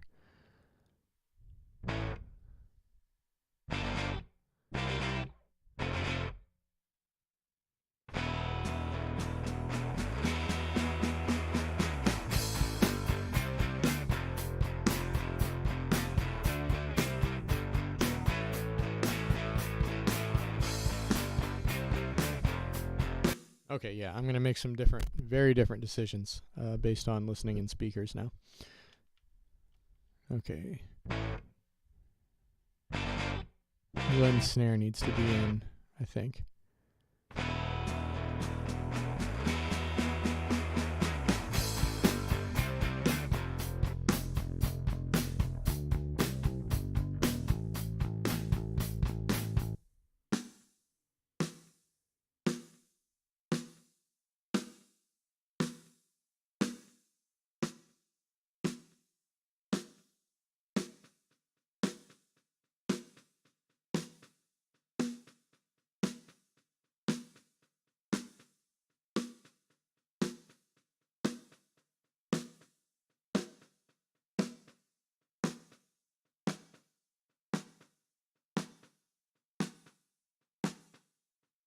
Yeah, I like that better. There we go.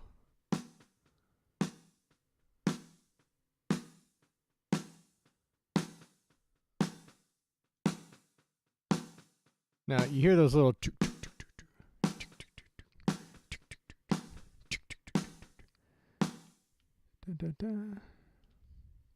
Okay, so there we go. That snare is better.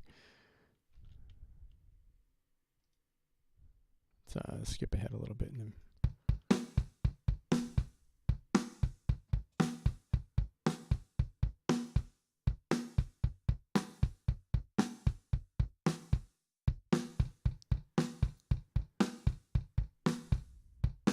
I apologize if you get any echoes. Let me kick this down a little bit so that you're not hearing this coming through my vocal mic while I'm talking here. I turn the mic down. Check, check, check, check, check. Yeah, I just got to talk louder so that you guys can hear me.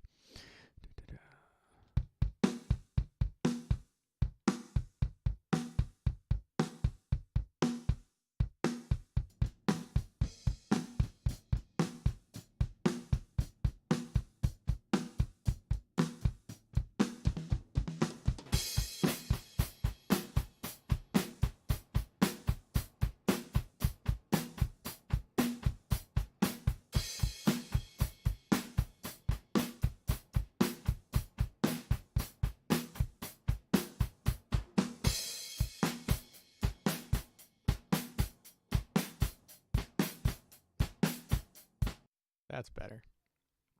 Yeah, now that I'm listening to it on speakers instead of those headphones, hearing things a little bit differently. So let's adjust.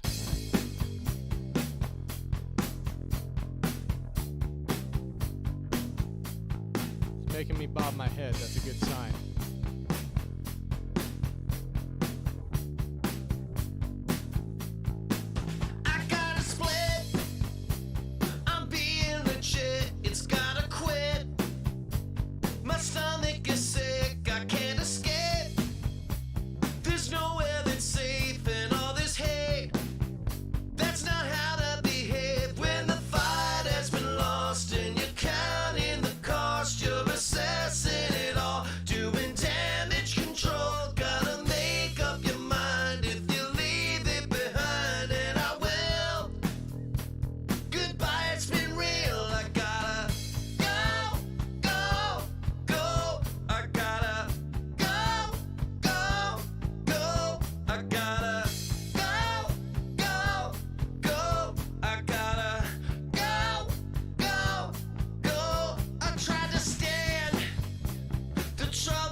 Hear it with guitar, as I said, without turning my pad back off. All right.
I've completely destroyed this room.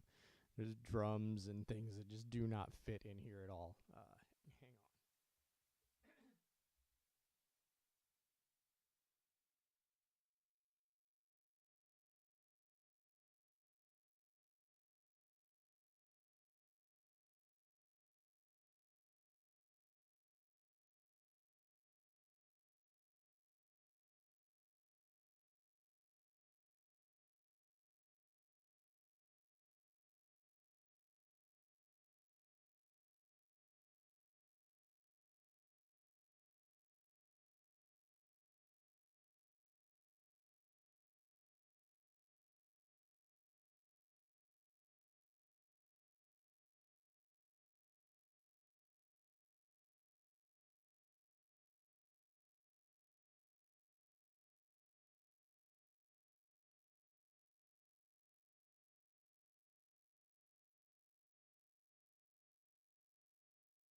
Should I use the RG or should I go with the Pepto Pink guitar? I'm going to get them both out.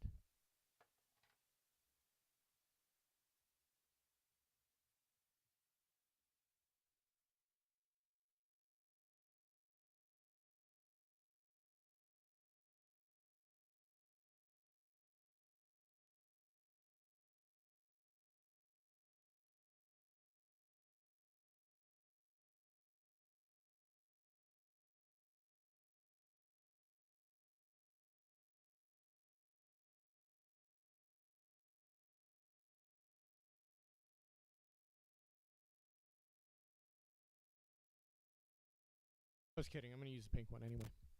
As soon as I found this tuner, I knew I was going to use the pink one.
Okay, so now I have to switch my mic over so that Cubase doesn't record the microphone. So let's switch to B2. There we go. You guys should still hear me all right. Yeah? Yeah? I'm still coming through okay. Actually, yeah, that's actually better. Why did I change it? Now I can turn this up. There we go. Check. Yeah, we can crank that up and B1 goes into Cubase. There we go. That's just out of tune enough for my liking.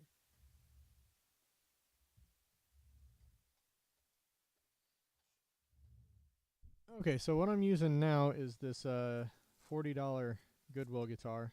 It's a Pepto-Bismol Pink. It's a Lotus.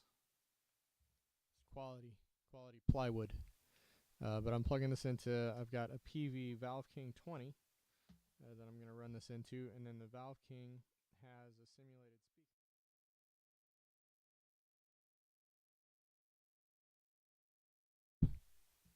And a fake speaker. So that's the combination we're going with.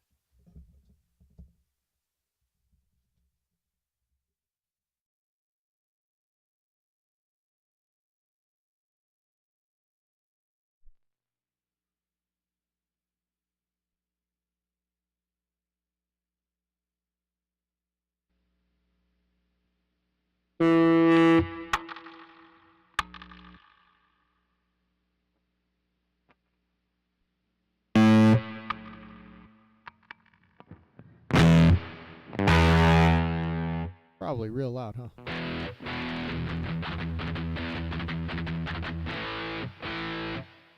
Oh, it's reverb. Let's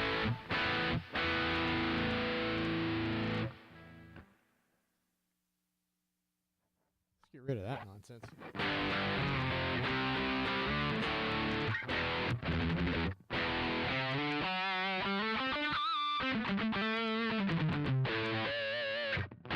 I'm just going to record some nonsense real quick here, just to get my level, because it's giving me weird readings.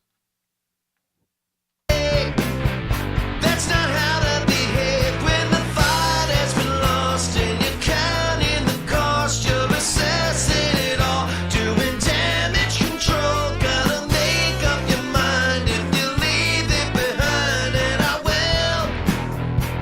Goodbye, it's been real. I gotta go, go. Okay, those levels look really good. Now, what I'm going to do is Glenn's recorded those two guitars, and they're panned out to the sides. And I am just going to record in a heavier sound and blend that in up the middle. So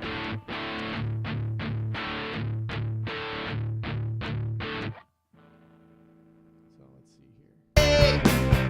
That's not how to behave when the fight has been lost. That's not how to behave when the fight has been lost and you're counting the cost you're assessing.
I'm not a wizard, but my guitar has a wizard 2 neck.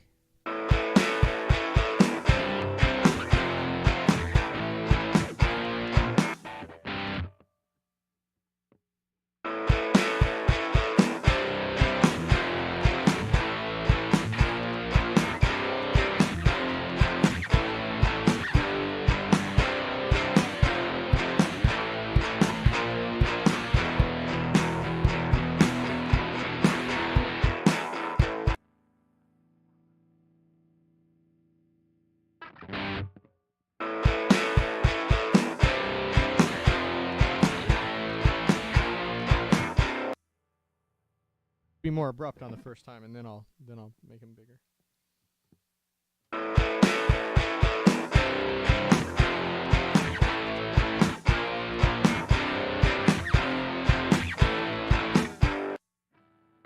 Better.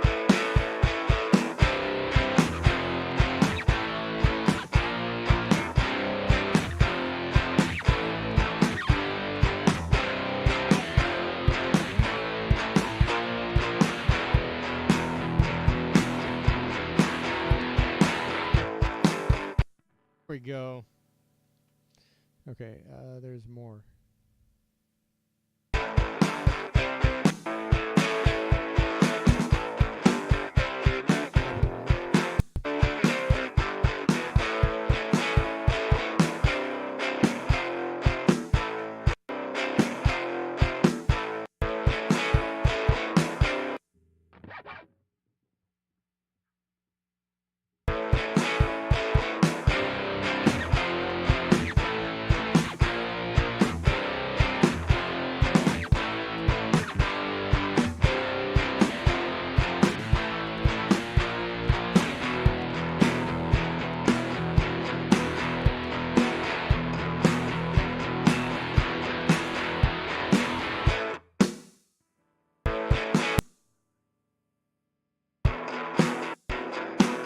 Oh, he does this thing. I should learn that. He didn't do that on the last one, did he?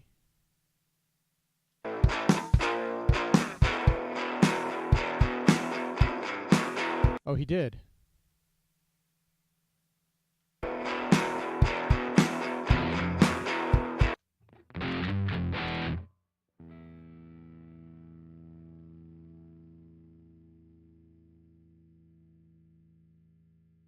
Redo that whole thing because it's not that hard.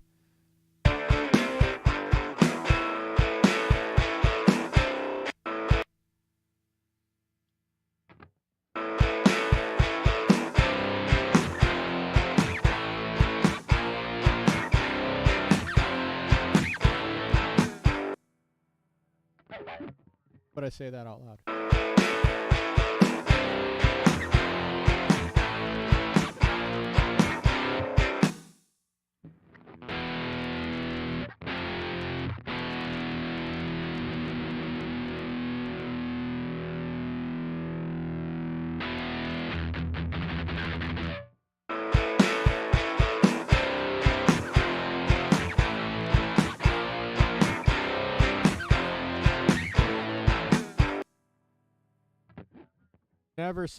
Never ever say it's not hard, ever.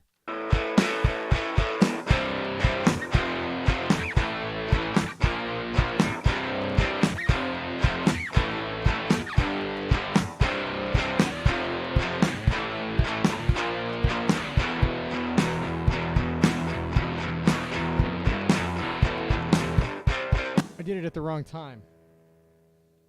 Let's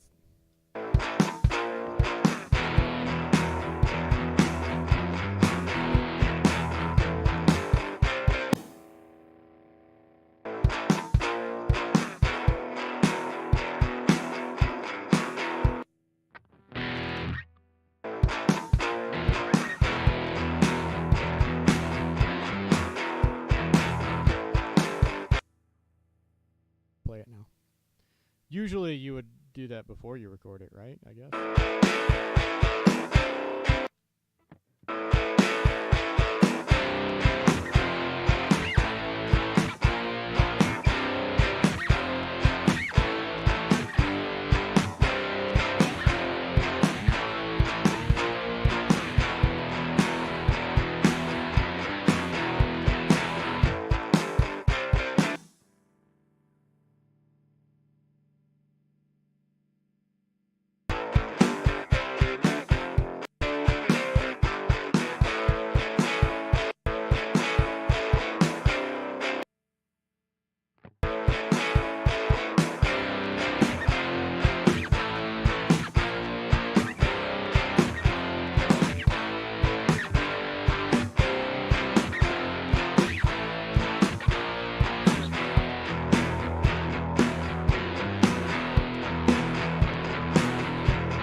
Second one.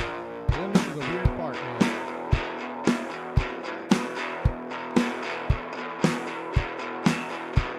Okay, it's on that blob. What I'm watching is I don't know if everybody does it this way. I'm watching, that's the blob that I need to do the thing on.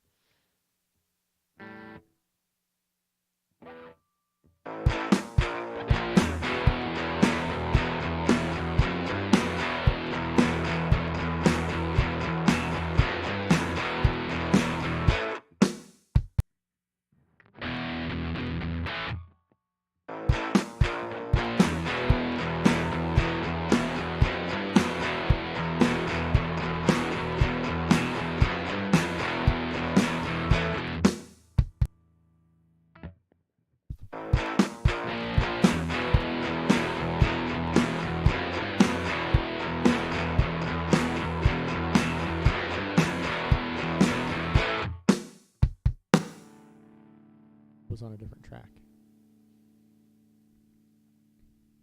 Okay, now when we get here,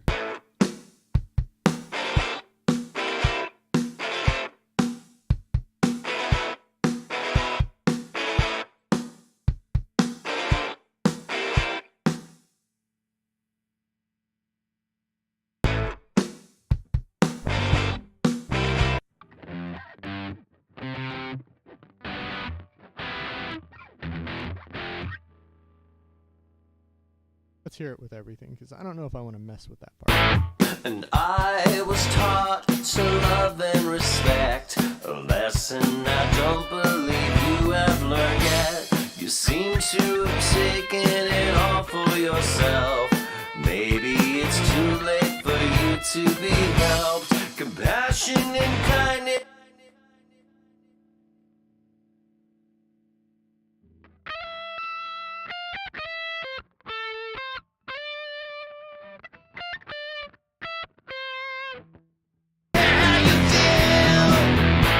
And I was taught to love and respect, a lesson I don't believe you have learned yet. You seem to have taken it all for yourself. Maybe it's too late for you to be helped. Compassion and kindness.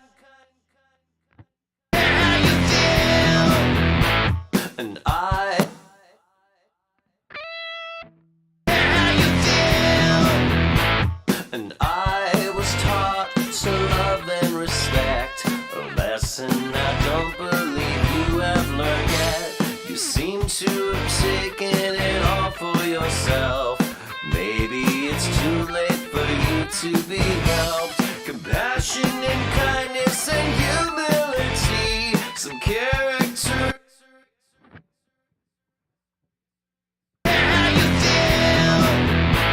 And I was taught to love and respect, a lesson I don't believe you have learned yet. You seem to have taken it all for yourself. Maybe it's too late for you to be helped. Compassion and kindness and humility, some characteristics that you truly need. Admitting you're wrong when you made a mistake. Again, you're not making this great. Go. There we go. That'll work. I'm going to take that and make it sound really, really in the background and spooky and weird. And then when we get here...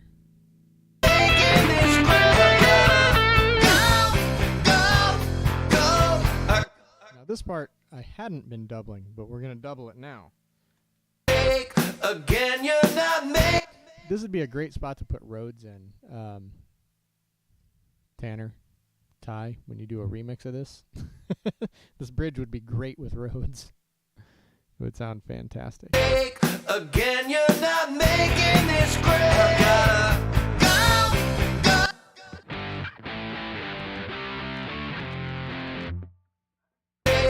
Again, you're not making this great. I gotta go.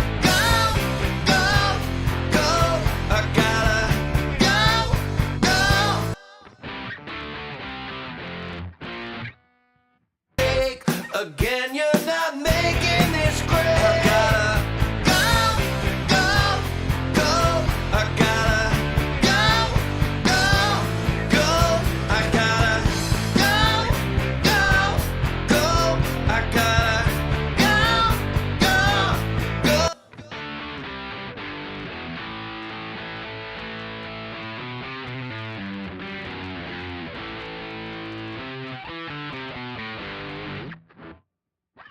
I think I know it.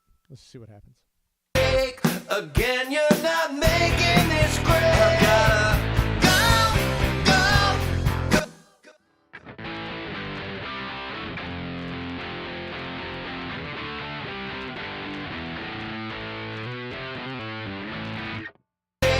Again, you're not making this great.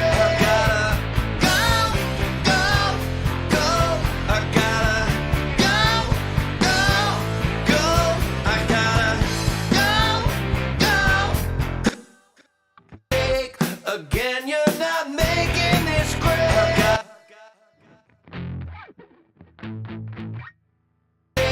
Again, you're not making.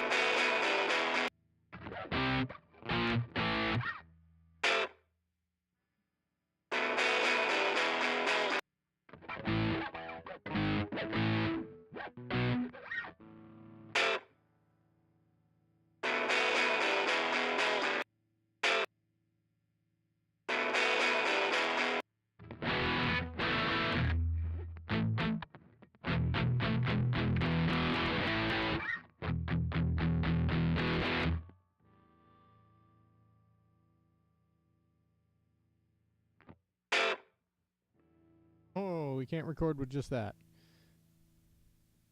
Let's try again. Again, you're not making this great. I gotta go, go, go.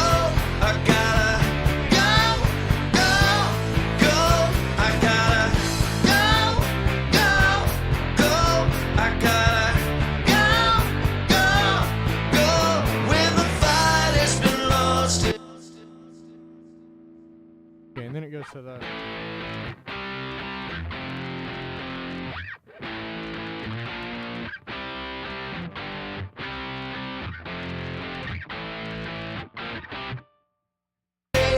Again, you're not making this great. Again, you're not making this great. I gotta go, go, go. I gotta go, go, go. I gotta go, go, go. I gotta go, go, go. When the fight has been lost and you can't Punch that in, but it's alright.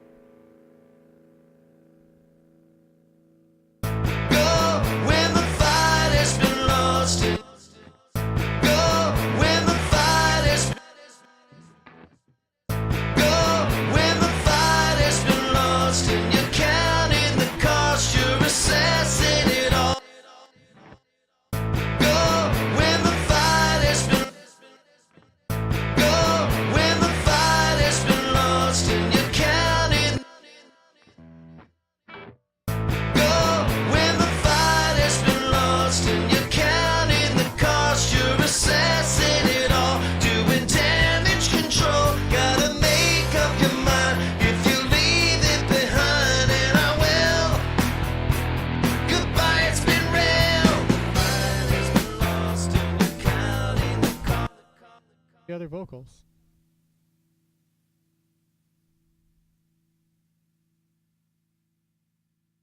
When we get there, it's just the harmonies.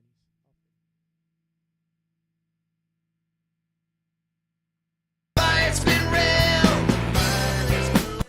Goodbye, it's been real. Fight has been lost and you're counting the cost, you're assessing it all, doing damage control. Gotta make up your mind and you leave it behind, and I will. Goodbye, it's been real. The blast radius won't care how you feel.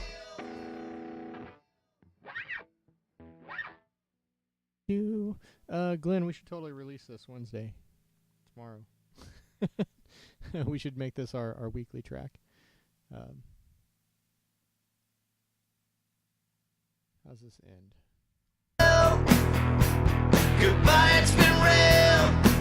The blast radius won't care how you feel.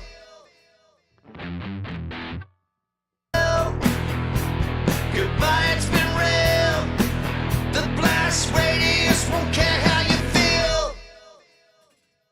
That was good enough.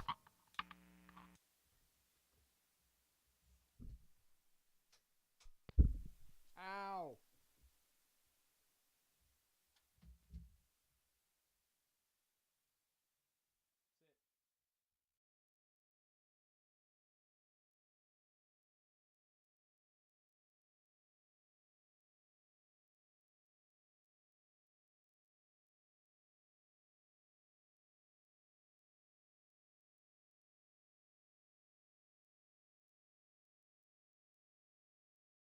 I recorded that track. You'll notice I'm probably going to kill some of the lows on that. I recorded it with the lows in there, knowing that I will cut them later, because that's how I would do it with a real speaker. And the results, see you later, Jake Blade. Have fun. Thank you for viewing. I hope you find this useful. I'll put it on YouTube later. This whole thing will be on YouTube, so you can skip through it to your heart's content.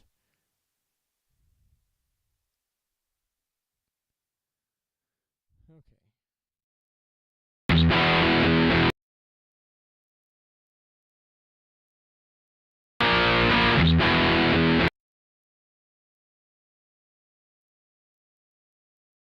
This stitching things together. This is one of those things that, like, when you first start out, you're like, oh, it's so hard, and The more you do it, the more you're like, oh, yeah, just, you know, wherever.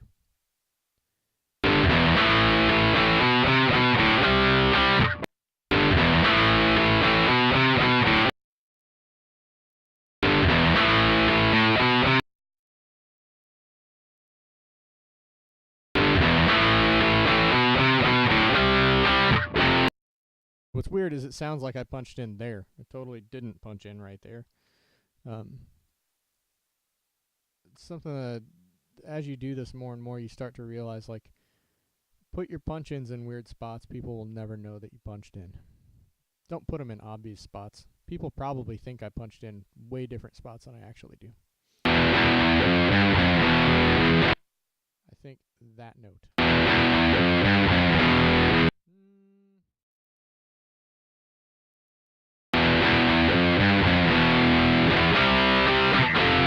Here we go. With guitars, it's easy to do these. Just mask them with, like, find a good pick stroke. Find a spot where you went shung through a chord and it'll sound fine. Do make sure that you're punching on zero crossings.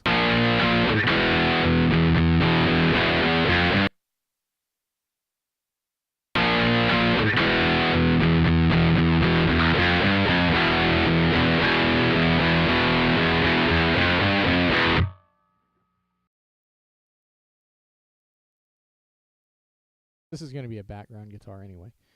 Let's get into the mixer. Audio 3.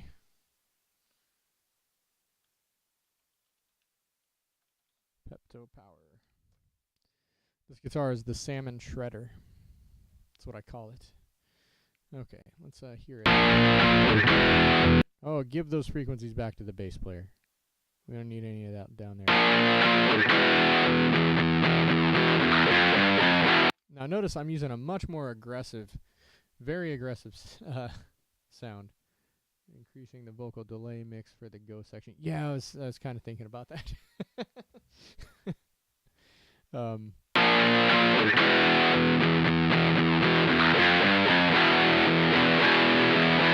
using a much more aggressive guitar sound than Glenn's. It's going to blend in really nicely with his. Smooth jazz. This section. Okay, sends.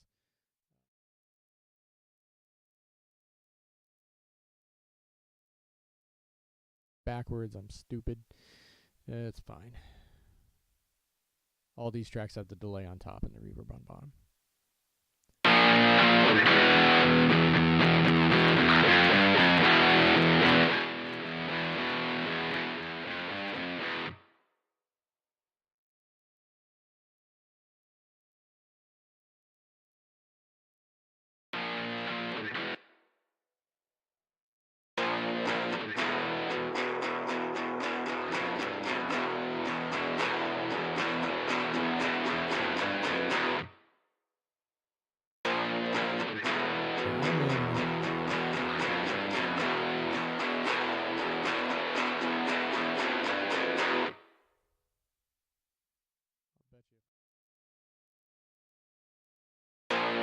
Added this spike up here.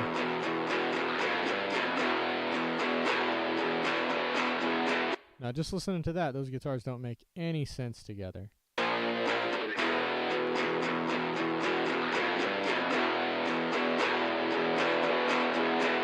starting to get there.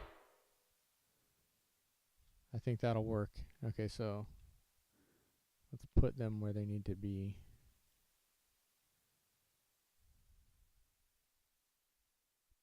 Get rid of the solo. Let's hear this guitar. Not really a ton. Okay, so we got this section. Let's come back over here. And I was taught to.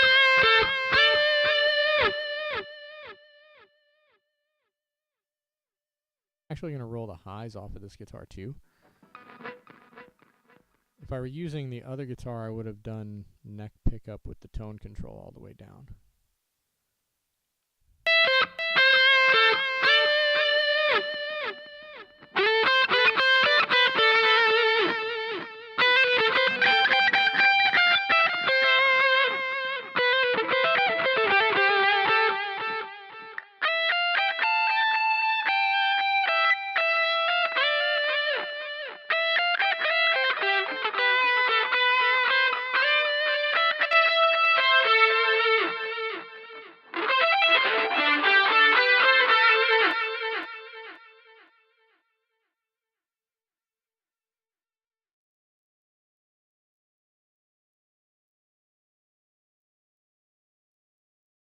track with a ton of reverb. Was taught to love and respect, a lesson I don't believe you have learned yet.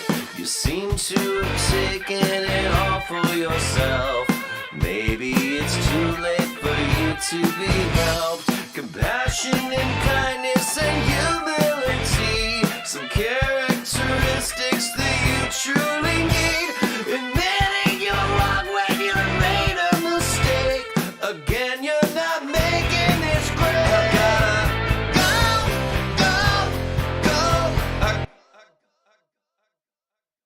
was taught to love and respect, a lesson I don't believe you have learned yet. You seem to take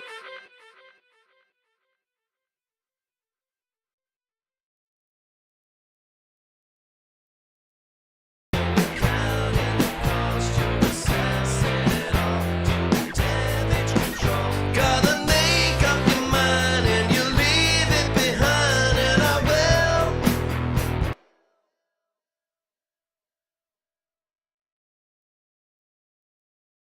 go when the fight has been lost.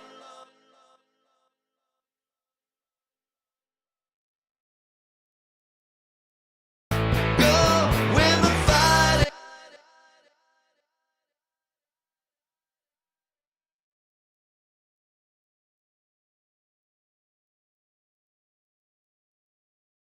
has been lost, and you're counting the cost. You're assessing it all, doing damage control. Gotta make up your mind.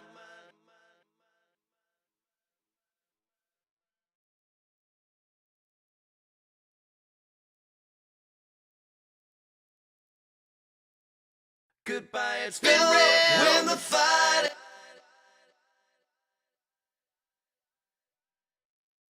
Goodbye, it's been real when the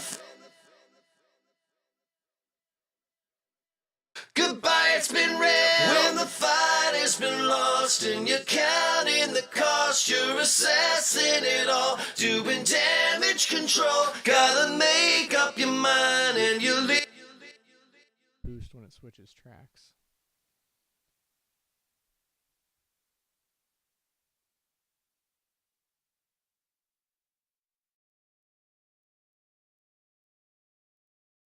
Damage control, gotta make up your mind and you leave it behind, and I will.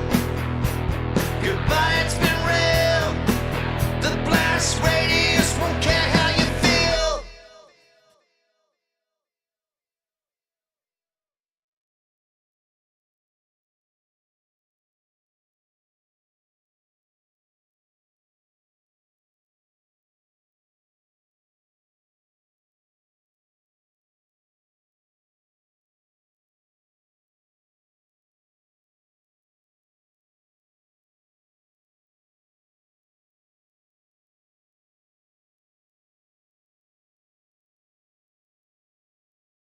Don't want to have a bunch of hiss or anything coming off of the tracks at the end of the song.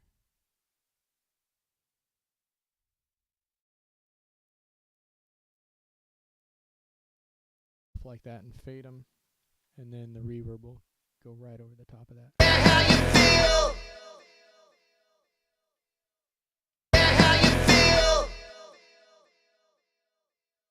Perfect. Okay, that part with the goes, the first one specifically.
perhaps it's my snare drum.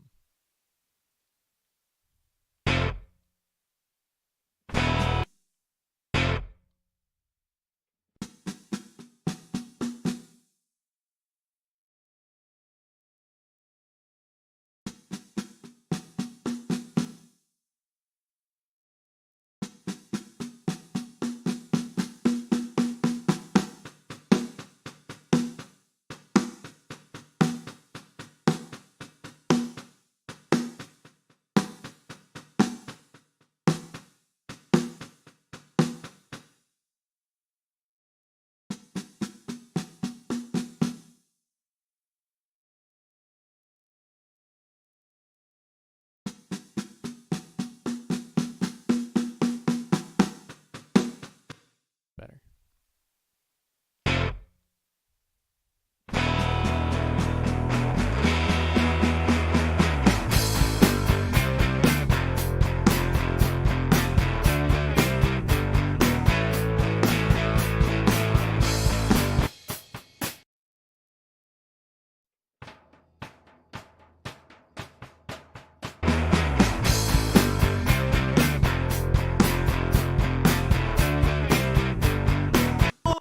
Well, it's safe and all this hate. That's not how to behave when the fight has been lost and you can't cost. You're assessing it all, doing damage control. Gotta make up your mind if you leave it behind, and I will. Goodbye, it's been real. I gotta go, go, go. I gotta go, go, go. I gotta go, go, go. I gotta go, go, go. I tried to stand.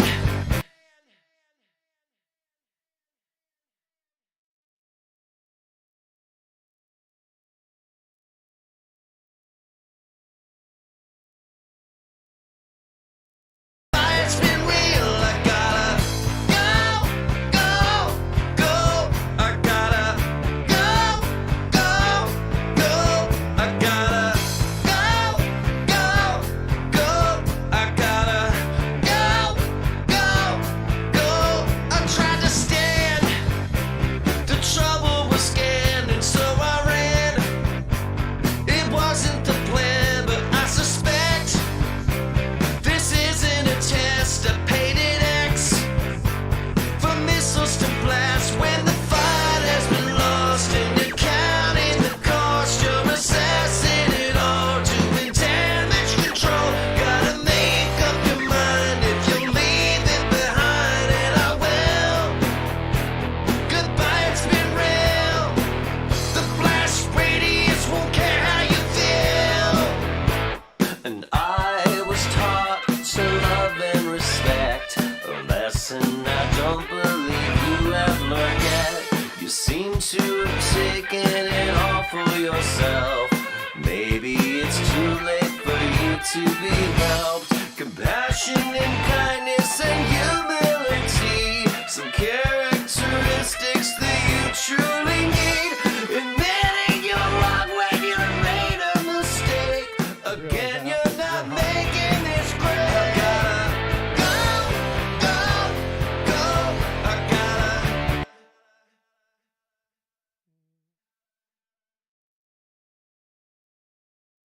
Quick, like, I'll change this to B, so that I can make sure I'm not echoing at you. I don't like to echo at you too much.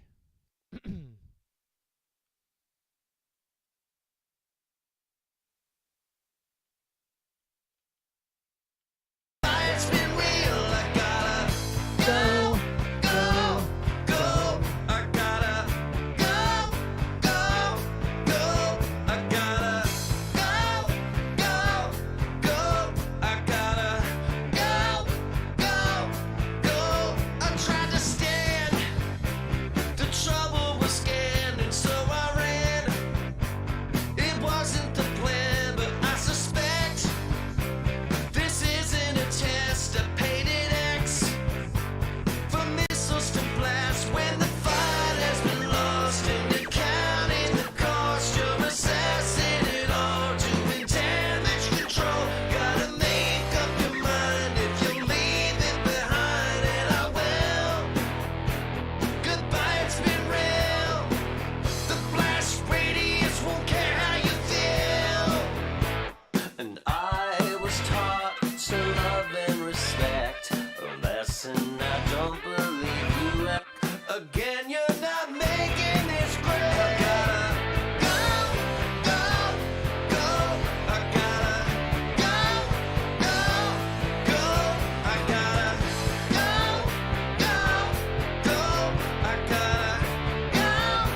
this spot. Go, go, go. I gotta stand.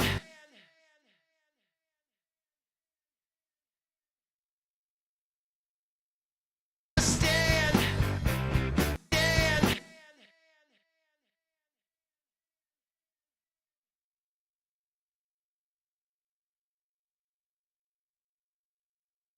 Go.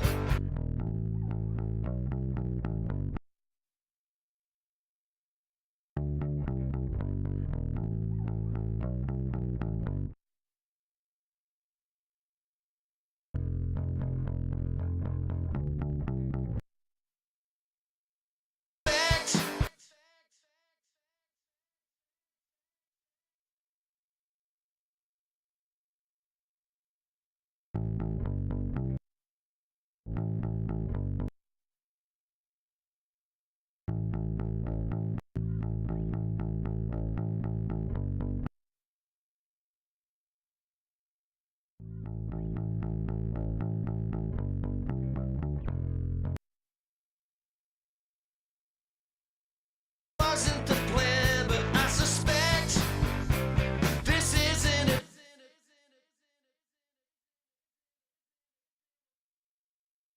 Wasn't the plan, but I suspect wasn't the plan, but I suspect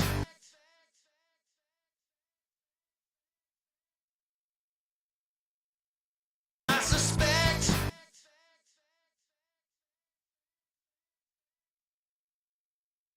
I suspect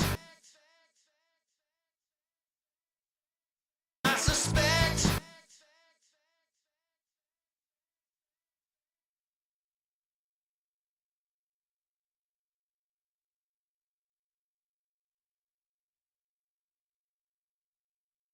I suspect this isn't it.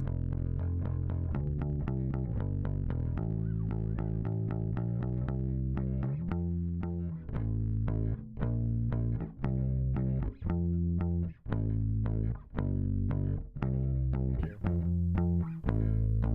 Bring up a little too. Goodbye, it's been real. The flash radius won't care how you feel. And I was taught to love and respect, a lesson I don't believe you have learned yet. You seem to There, that cutout section. go. I gotta go, go, go. I tried to stand. The trouble was scanning, so I ran. It wasn't the plan, but I suspect this isn't. Go, go. Better idea here.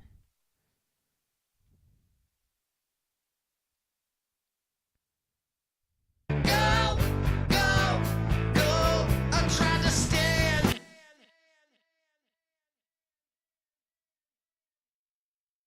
Stand.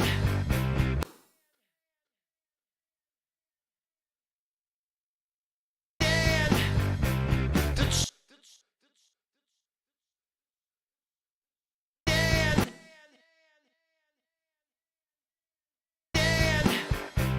The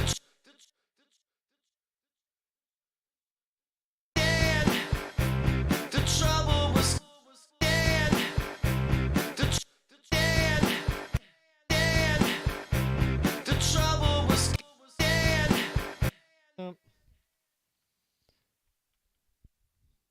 thought that would be good, but we're at the point now where I'm just screwing up a sculpture.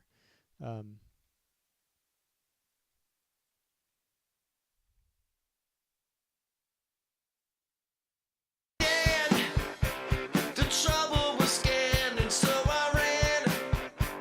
It wasn't the plan, but I suspect this isn't. Go, go, go. I tried to stand. The trouble was scanning, so I ran.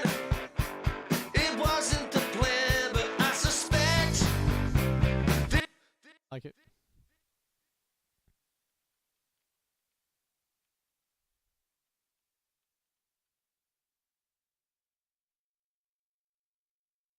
Undo. Lots of undos. Go, go, go. I tried to stand. We're good. Okay, so here's what we're going to do now is I'm going to export this. Let's change this over here.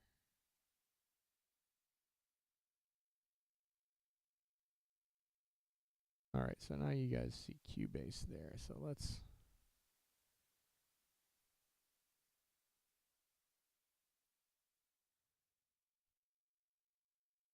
let's set our export markers all the way at the beginning. Where's our first sound?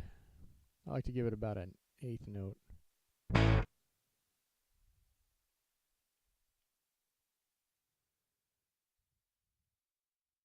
Right there. Perfect.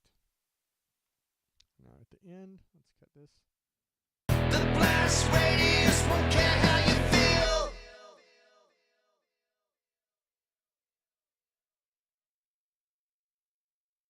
May cut off some of those feels. I may just leave How you feel.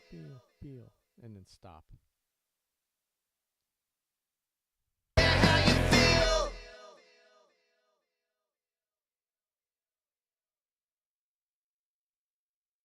Export this guy. Export audio mix down.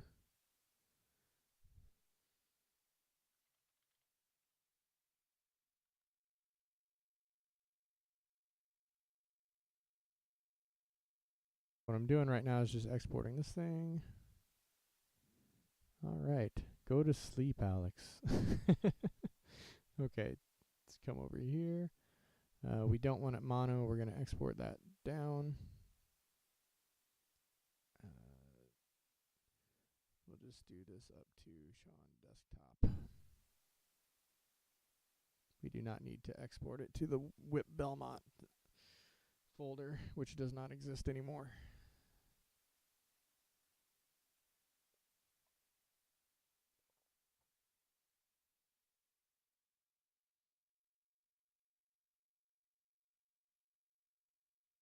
Super quick and dirty mastering job on this. I'll upload it unmastered and mastered. But it's like almost 8 o'clock. Alex is a bit creator.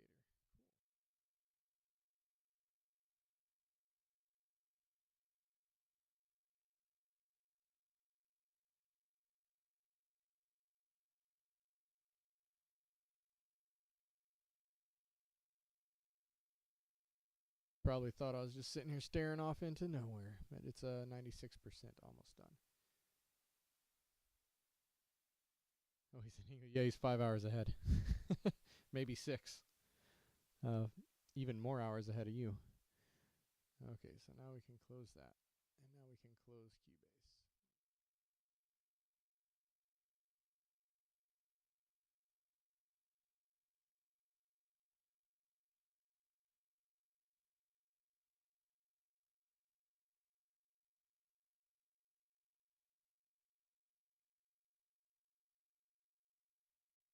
AM, yeah, oh goodness.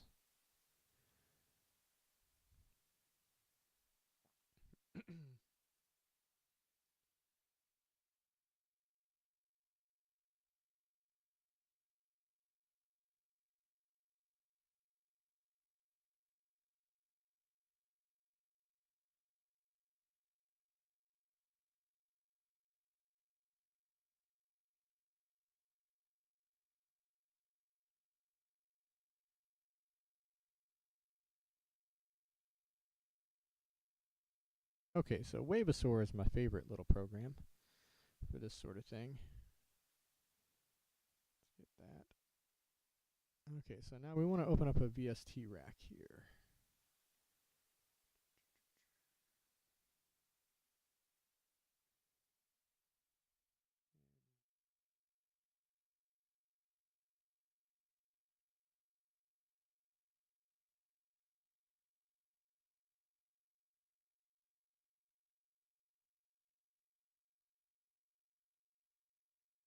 Just a general mastering chain up. I don't need after.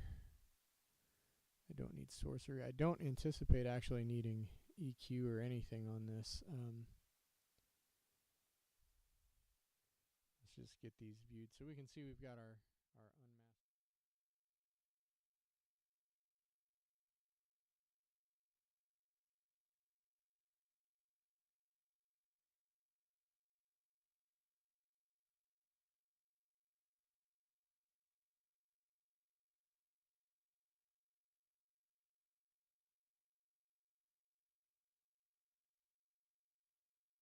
File. Always work on a copy.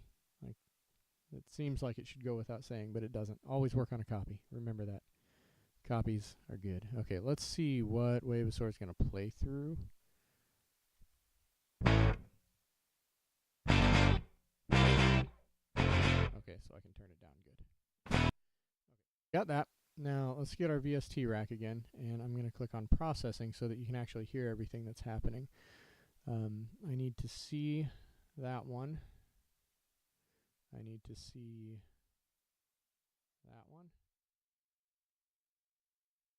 Possibly the most important one that I need to see. Okay, so I can close that now. We've got our dynamics meter. We've got our spectrum analyzer. That should be dB full scale plus 3, I believe. That's going to come over here because that's going to be our main maximizer.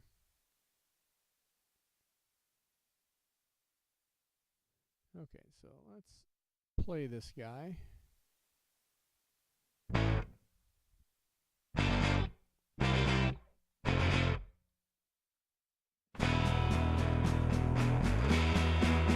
Glenn, do you have any target RMS volume or LUFS that you're aiming at? Do you know?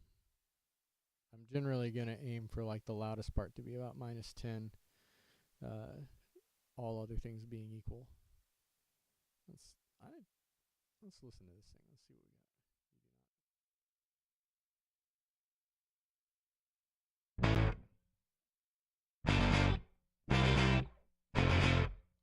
So far, that's beautiful. A little bit of something going on here.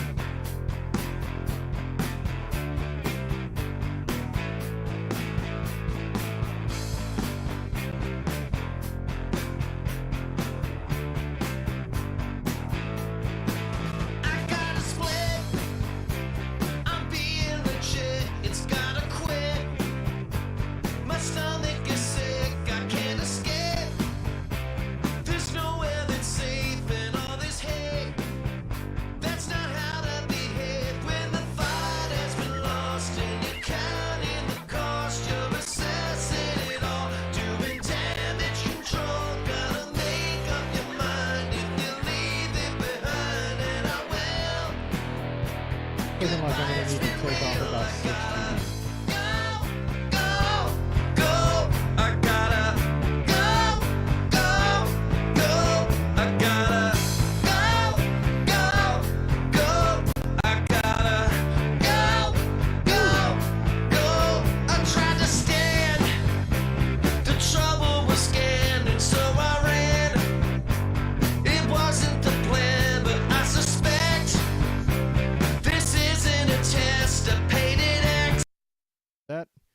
That's looking pretty good. I'm not even seeing.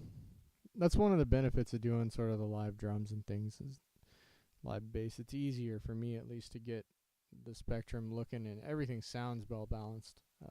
So I'm really just looking for anything anomalous down in here, especially. So I'm gonna go ahead and apply that, and like I said, I'll send you one that doesn't have any of this on it.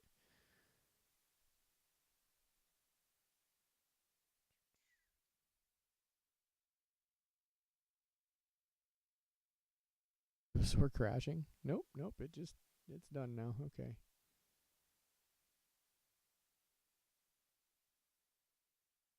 You can close now. We're cut off because we're peak limiting, but we still got a nice fuzzy caterpillar. We're not just loudness warring it.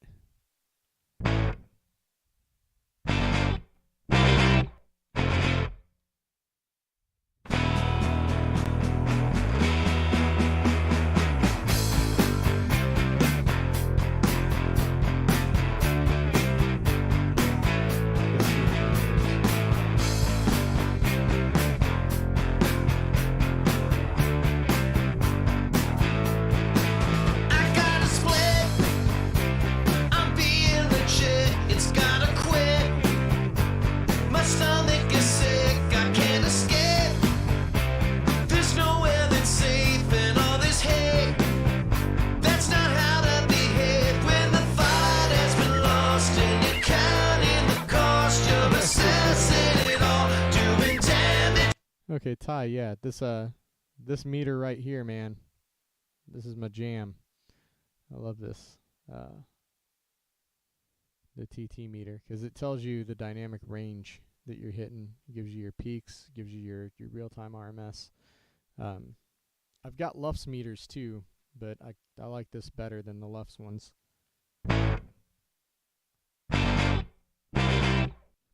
Let's listen to the whole song here and see what we got.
Oops.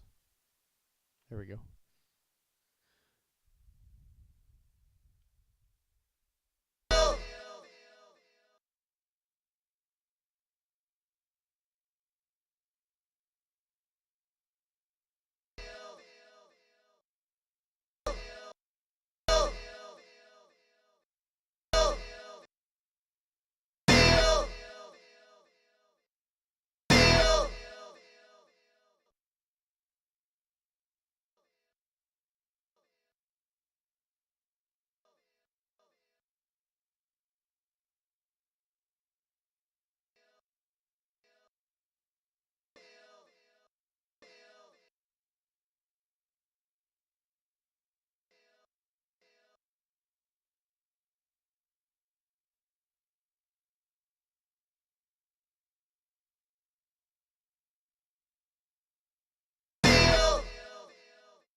Oops, that was one too many.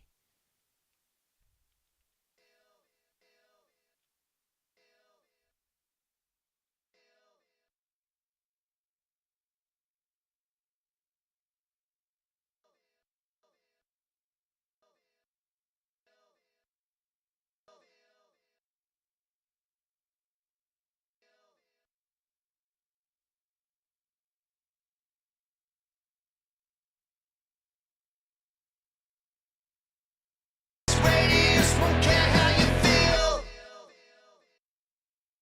Radius won't care how you feel.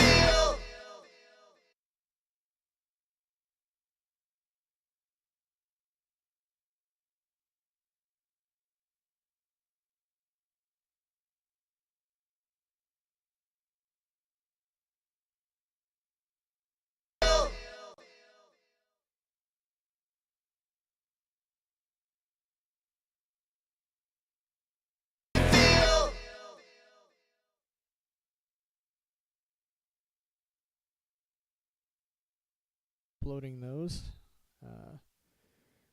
Everybody get Webasaur. It's the best. Especially Shale Riley. Shale Riley needs Webasaur so bad. He needs it in his life.